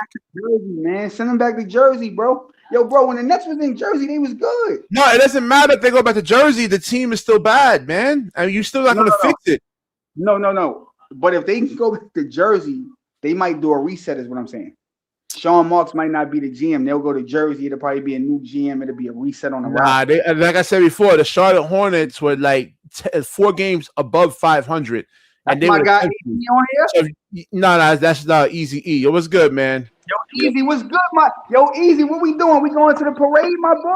We smoking on that Spurs pack? Talk to me, man. What's up, man? Yo, I'm hot. My mic good? I'm hot. Yeah, you good. Talk to me. We smoking on that Spurs pack? Hey, listen, bro. Wait, hold on, bro. One more left. We not finished the job, bro. I'm not here for too long. You feel me? I've been listening to Cut. BK, you need to come on live more, bro. You would have.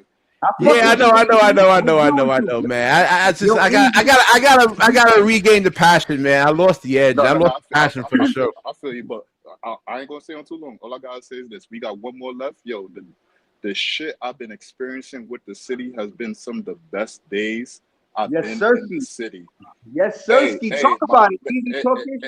Hey, whoever hating, something deep inside your heart is black, and you need to put some light into it. This has been some of the best times with the city. Michael, I think I gotta go back and listen. I think I had the Knicks kind of winning. I mean the Hawks winning that series. Easy, talk your shit, Easy. Yo, Easy. Talk your shit, my nigga. Wait. Before you go, your this the Austin Reeves thing. What do you think, man? Easy E. Will he help the Brooklyn Nets win or what, man? BK, let him talk his shit first. No, he's not staying long. He's not staying long. I want to get his take on this. Real quick, you can't get a real scale evaluation on the talent that you drafted and the talent that you got coming up to give a guy like that that can handle ball handling and could dish out the ball. It could be a good project to see a good evaluation for the project that you have on the roster. So for the most part, everybody probably looking at the big money, but the money is just to entice the guy to get him away from the big market. But real talk, he is going to try to give you the best evaluation of the talent that you drafted. So for the most part, for me, I think it would be a good move because you don't got nobody else on the market that could dish out and shoot like that. But yeah, hold on. Easy. Isn't the whole objectivity is actually win games, man? Like to try to propel this team to a championship? No, you're not. Can you just hear everything Reggie and I just said? Wait, bro, you're gonna win games. No, you're not. Oh my gosh, man. You're gonna win, yo, bro. You're gonna win games. Real quick. The miracle is an astronomical jump. The Spurs kind of jump, the OKC kind of jump, but you're not hoping for that kind of jump.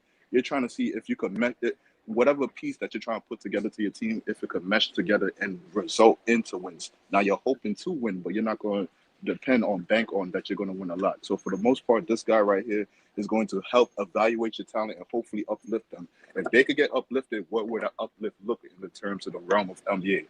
So for the most part, for me, I mean, I know it's the guy like Austin Reeves and the big money, but for me, we ain't really giving that money to nobody else. So might as well give it to a guy who we think is good and can help our team. Yeah, Michael, no, I was wrong. I was wrong with the Knicks. I was wrong. Yeah. All right. For the Knicks part, though, yo, Harlem, this has been some of the best days in the city. Yo, yes, sir. It's going to be lit. Yeah, my wife is into it. She's not even a basketball fan. My wife is into it, man. I don't have people that don't even know ball get into it. I had girls that don't even know nothing about basketball. I know. I hear it all over. I'm in the city. I be hearing it all over. People's talking about it. The city on fire right now, BK. No bullshit. Hey, real quick, I know. I'm in the city. I be hearing it all the time. I know. I'm in the Bronx. I'm in Manhattan. I be hearing it all. Everybody's talking about it. Hey, BK, no lie. Even if you're from Jersey, you could be across the water. You could hear it from the water. Yeah, man. From the water. Hey, I'll just say this. Hold on, let me just say this. You already know, bro. You already know where I stand at. So when all these other niggas talking, you know who you got in your fucking corner, my nigga. You feel me? So fuck all that bro, bullshit. you already know niggas been on that type of time, man, the whole time. These niggas are scattered like rats. Ain't nobody saying nothing no more. You feel me? Niggas is on hush right now. They could, like I said, they could stay in that little dark hole and fucking go in the dark. He says, wait, hold on, man. Captain Crunch, you got to come up on the live, man. The link is up there, man. He says Nets definitely going to win games with Austin Reeves. BK, just take a break. You losing it? No, I'm not, bro. Like I broke it down. If you go re-listen to the show, I don't know when you came on. I gave you a whole breakdown why Austin Reeves, and then the locker room. Go follow his channel, the locker room LA. I'll put his link in the description. As a matter of fact, I'm gonna be honest with you. Let me say this real quick. I'm about to jump off. Let me say this real quick. Yo, Harlan, we still got 1 point. Even though it's a 3-1 lead, we still got 1 more to go. So I love. Wait, hold on, real quick. I love everybody getting hype, and I love the energy. I'm telling you, I love the energy. But me, I'm a different type of nigga. Nigga, I need to see a nigga die before we start partying. Nigga, I need to see a nigga turn over and the fucking eyes roll back. Fuck all that bullshit, bro. Everybody want to party. The nigga not dead yet, bro. You missed your shot. From the beginning, I had the Knicks in 5. Like, I would love to see them win in the Garden, but I think tomorrow they need to come in with all black and get this shit over with. You don't want to get a Spurs no life. If I'm them, my nigga, end that shit in San Antonio, bro, and just come back for the parade. Don't fuck around. You know what I'm saying? Just go in San Antonio. Cause it's a closeout game, man. It's a closeout game. It's not going to be easy, man. It's not. Yeah, I get that, those games are hard. But I'm just saying, BK, I'm not giving them the game, is what I'm saying. Some people want to win on their home floor, so they take it easy. I'm saying come in there and try to win. Like, you feel me? Attempt to just like put them niggas away, bro. Because we already seen them down in game 4 by 29, right? You don't want to put yourself in that position again. You ain't always gonna come back from that. So that's what I'm saying. The same dumb mistakes that they've been giving you the whole time. So just know, for the most part, even though you've been competing and doing your thing, for the most part, you've been winning these games because you've been banking off this stupid. We can't keep on banking off these stupid. Kill these niggas now, just like how you killed everybody else before at the closeout game. Yeah, at least Eazy-E's finally admitting that they've been making a lot of stupid mistakes. I agree. Hey, yo, BK want to just give the Spurs that little glimmer of hope. No, it's true though. I'm not just saying they made a lot. I'm not a Knicks fan nor a Spurs fan. I'm just being pragmatic. I'm just looking at it. Real quick, BK, but Harlem, that's the truth. For the first game, right? Wemby throws the ball off this nigga back. The second game, for the most part, JB had to pull out a fucking. No. I think Wemby did that the second game. No. He did that the first game. That was the first. All right. So that was game. They lost stupid. The second game, JB pulled shit out of his ass to win that shit. This game right here, you had to get a damn near 30-point comeback, and OG had to give you one of the greatest tip shots ever in NBA. I want to ask you this. Hold on. So BK felt De'Aaron Fox is the reason that they lost, and do you agree with that sentiment? He got a big part of the pot, but I'm not gonna put the whole blame on him because the whole team, they all I didn't say him, call him. I said he was a big part of it. Wait, hold on, real quick though. At the last play, you had a chance, even though your whole team has been messing up and doing stupid shit. You had a chance to be the adult in the room and save them, and you turned into one of the YNs on your team and try to rush for a basket. And you could have been the calm, cool, collected guy. But you were not. Him a YN, it's crazy. Because why did he decide to? So hit real quick, BK. Let me just, and I'm about to get off. So in his post game interview, he said, "I was trying to go up for a 3 to trying to go for a layup to put it to 3 to force them to 4-3." Bro, if you a real point guard, how you saw other point guard, Tony Parker, Andre Miller, Rajon Rondo, even Kyrie Irving, they will head fake the basket and run to the opposite weak corner and burn as much time off on the clock as can. And you have to still come foul them, give them their 2 points, and then you're still up 3. You are banking on making a layup in a contested situation over uncontested free throws. And you're going to say 2 shots is more easier, more harder than 1 shot. But 2 free throws is much more efficient than a contested layup in the ending minutes of the game, ending seconds of the game. So, yeah, my boy turned into a YN. So I'm not going to put the whole bag on him. But with the time to Easy. turn the time, Well, hold on. he Don't folded. leave He yet. folded. Let me ask you something. Don't leave yet. Do you feel like, I've been seeing this a lot, do you feel like the Spurs made a mistake by not bringing Chris Paul back? No, he's old, man. He's done. Chris Paul, if anything, he should have been there 1 year earlier, but it is what it is. I mean, he wants to go back to LA. I feel like and Chris Paul wouldn't have did that dumb shit, though. I feel like Chris Paul would have did what Easy just said, though. But Harlem, you gotta realize, even at this old age, Chris Paul would have never been on the court at that point in time. So he would have just been talking from the sideline. So with another point with that too, at that same time, I blame your vet on your bench, Harrison Barnes. Why you not calming these niggas down? They've been dropping the lead the whole time. The minute they get back to the bench, playing Harrison Barnes, bro. That's crazy work too. Well, he's older now. He's old, man. You know, he's like, you never know what kind of injuries he's going through, or I mean, there's a lot of last finals though, bro. Why you won't put that nigga in? Like but BK, you the vet on the team. You see a team. No, I agree, but not everybody's that leader, man. And you know, you got a lot of young guys. You don't know, like look at Cam Thomas. Like you couldn't tell Cam Thomas anything. He had an ego. His ego was bigger than Satan and all his demons combined, man. You know what I'm saying? BK. That's because he was on this team. We had no real true leader on the team. KD wasn't a leader, and Kyrie was so fucked up he couldn't even lead correctly.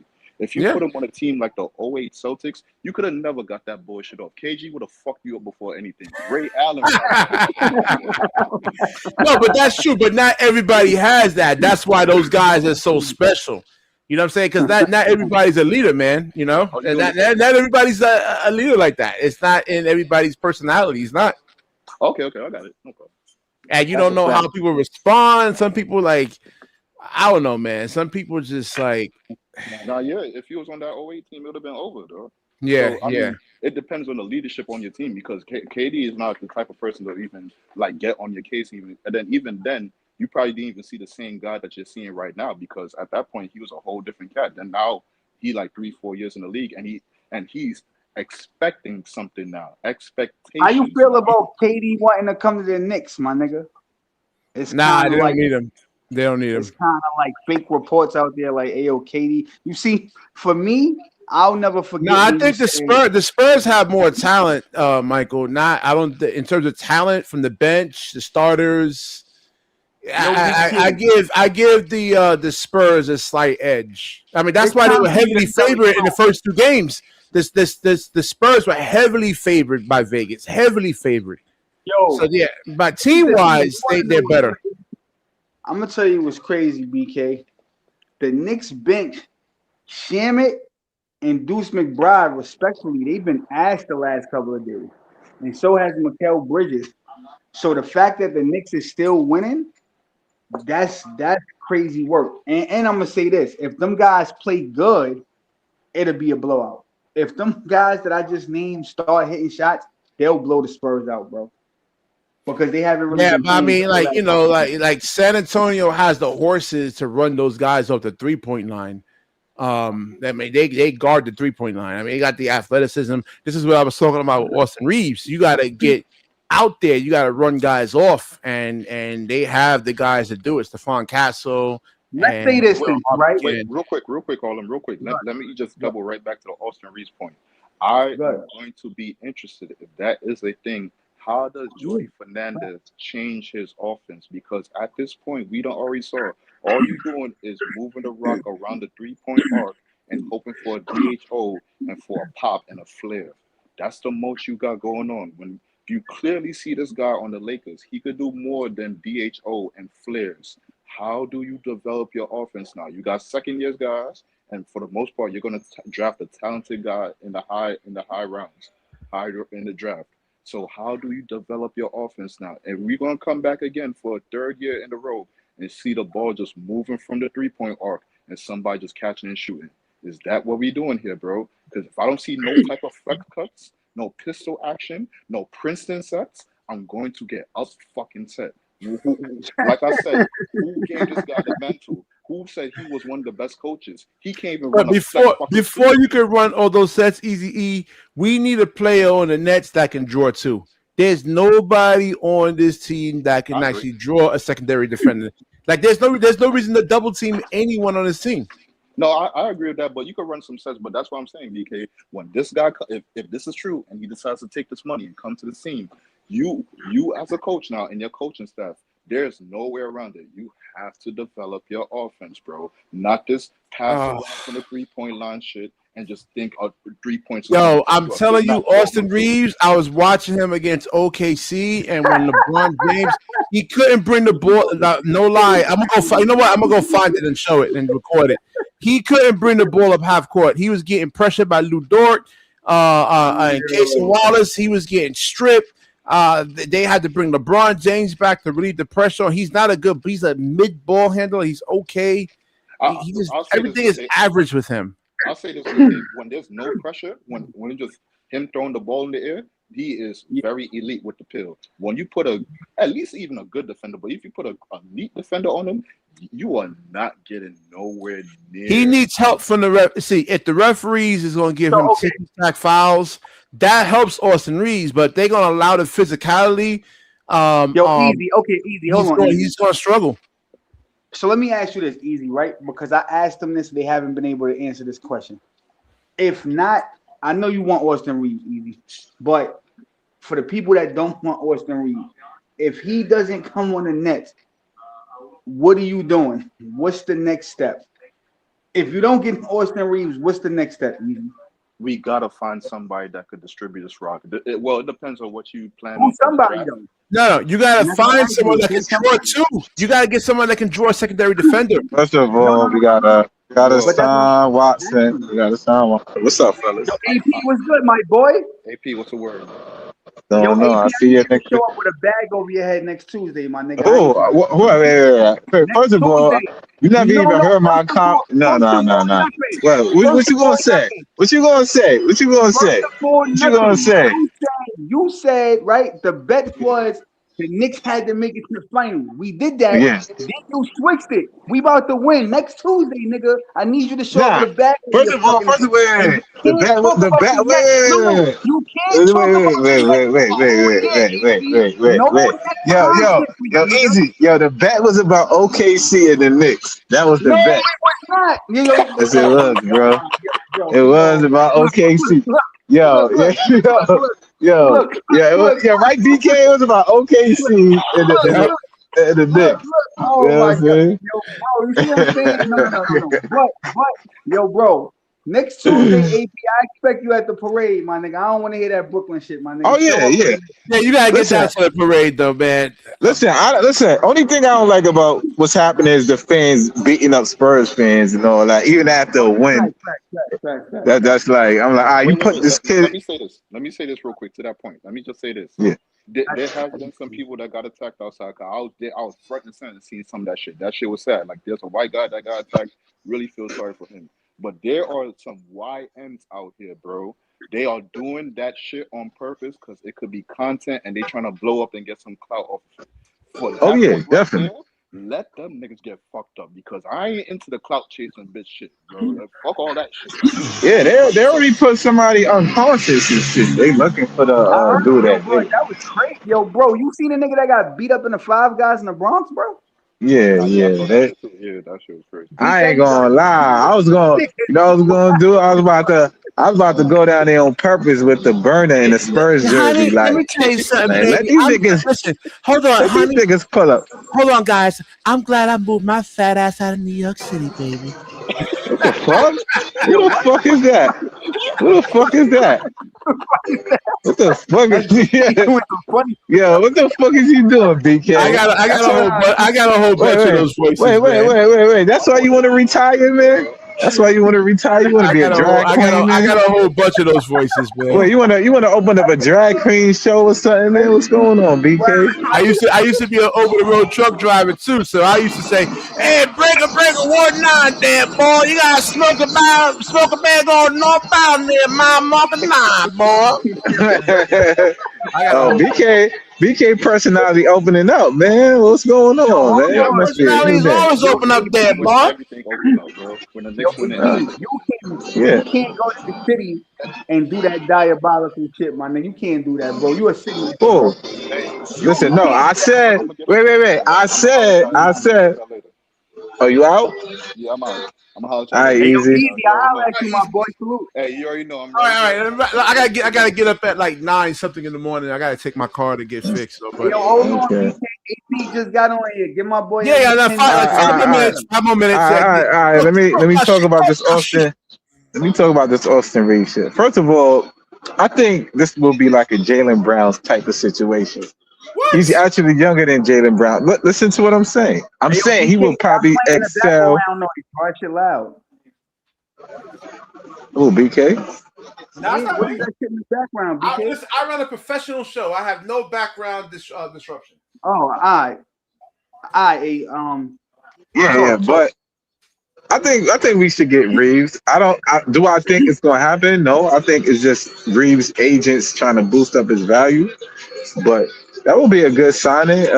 Get a restricted free agent in Watson from the Nuggets, and draft a cuff. And I think that would be good. What about y'all? What y'all think? Yeah, thank you. I'm not against getting Austin Reeves, bro. I think Austin Reeves can help win games. But my thing is, if you don't get Austin Reeves, then what's the backup plan?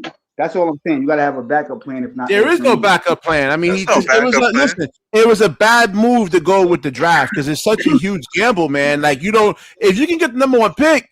I mean, I like the move, like in terms of like going for those, but like there's a small probability that you got Dylan Harper or Cooper Flag. So wait, so you saying that the Lakers will overpay for Austin Reeves to sign him back? I don't know why the Lakers would want him, honestly, man. They got clapped in the playoffs. I don't. He's a restricted free agent. So what they say? He's an unrestricted free agent. Okay. So that means if the Nets sign him, the Lakers can't match him pretty much, right? They can't match it. Nah. Oh, okay. Isn't he a restricted free agent? He's a restricted, right? No, he was restricted the last contract he got. Now he's unrestricted. He turned down like $94 million. No, yeah, but he signed. Listen, this is his second contract. Well, this is his third contract besides his rookie contract. I don't know why anybody signs him, man. I don't know why. Now, let me ask you this, AP. Do you think Austin Reeves will go to the Nets to lose, though? I think Mark's gonna be under pressure because the Knicks is winning. So everybody Joe top side, whatever, gonna look at him like, yo, what's up? Know what I'm saying? So and plus we don't have our draft pick next year anyway. So he's gonna have to make some moves to try to win now.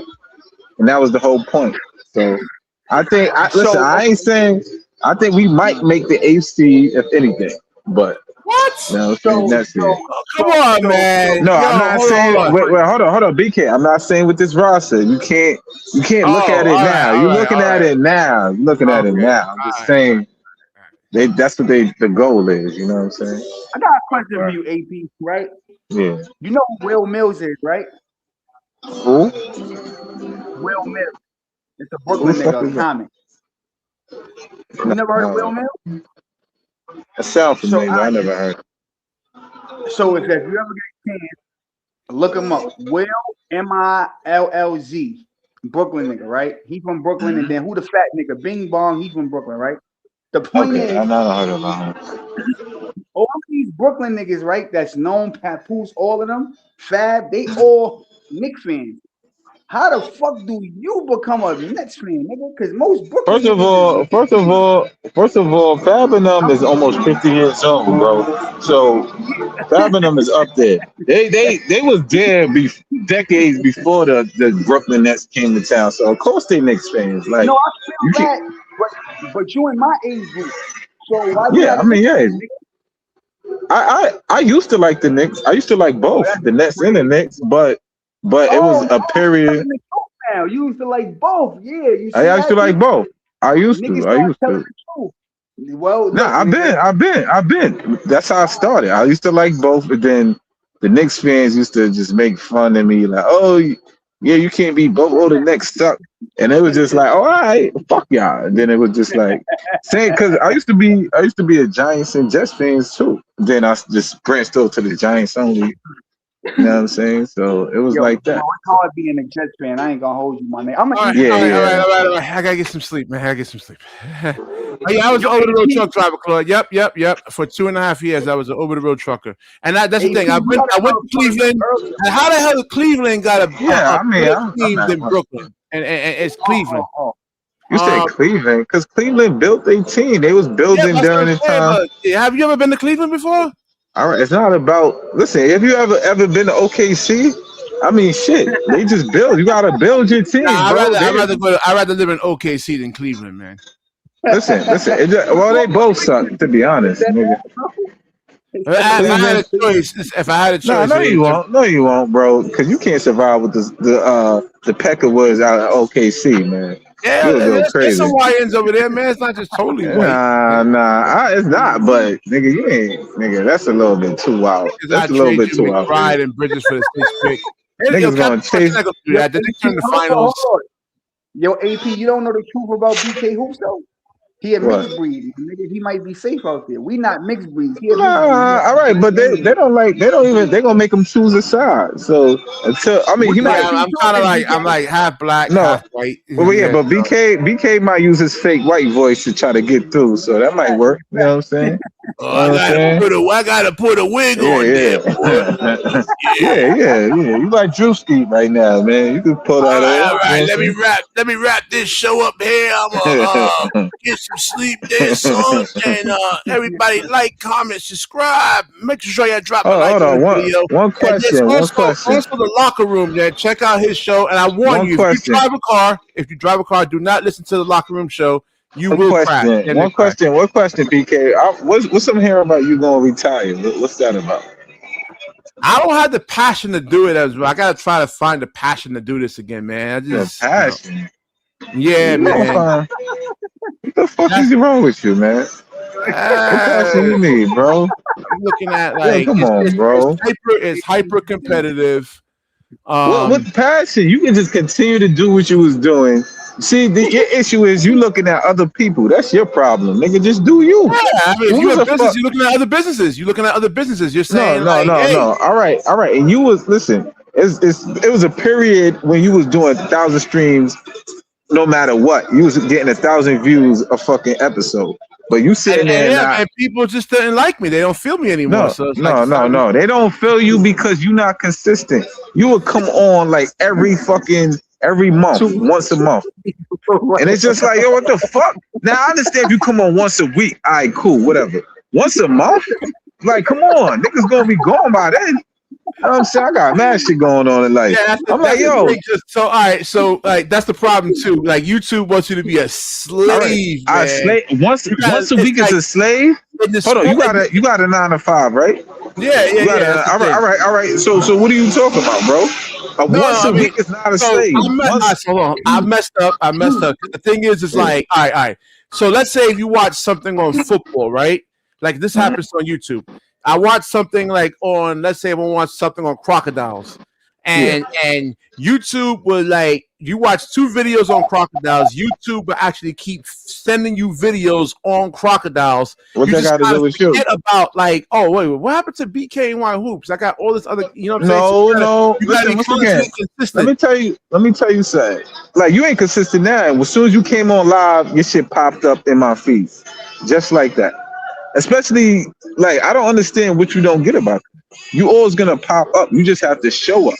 Your issue is you come on once a month. You come on late night. Like you come on 2 in the morning and bitch about nobody's online and like of course they not. Like you come on, they don't even know you exist anymore. Coming on once a month. So we like, what the fuck? I was kind of surprised you was on. Like you just popped up. I just got out of work. I'm like, oh shit, BK on. I gotta fight myself to do the show. It gets tiring to do the not really tiring, bro. You could get you gotta let people talk. You could just sit back in the background and let niggas talk their shit If you're really that tired, you know what I'm saying? I'm just saying mentally, I gotta like prep right. like an hour before the show. I gotta do the thumbnail. Sometimes two thumbnails listen, to make sure. Listen. The thumbnail should be easy. You got AI. You got AI. Any AI you could just Google up a thumbnail or write up a thumbnail, and they just create the picture for you. You don't even have to do that much. You creating the hard work for yourself. You know what I'm saying? And that's just what it is. Like technology, you want to still be able to use your brain too, though. All right, no. You talking about you talking about the passion. See, you make yourself work too hard, and then you don't have the energy to have the passion for this.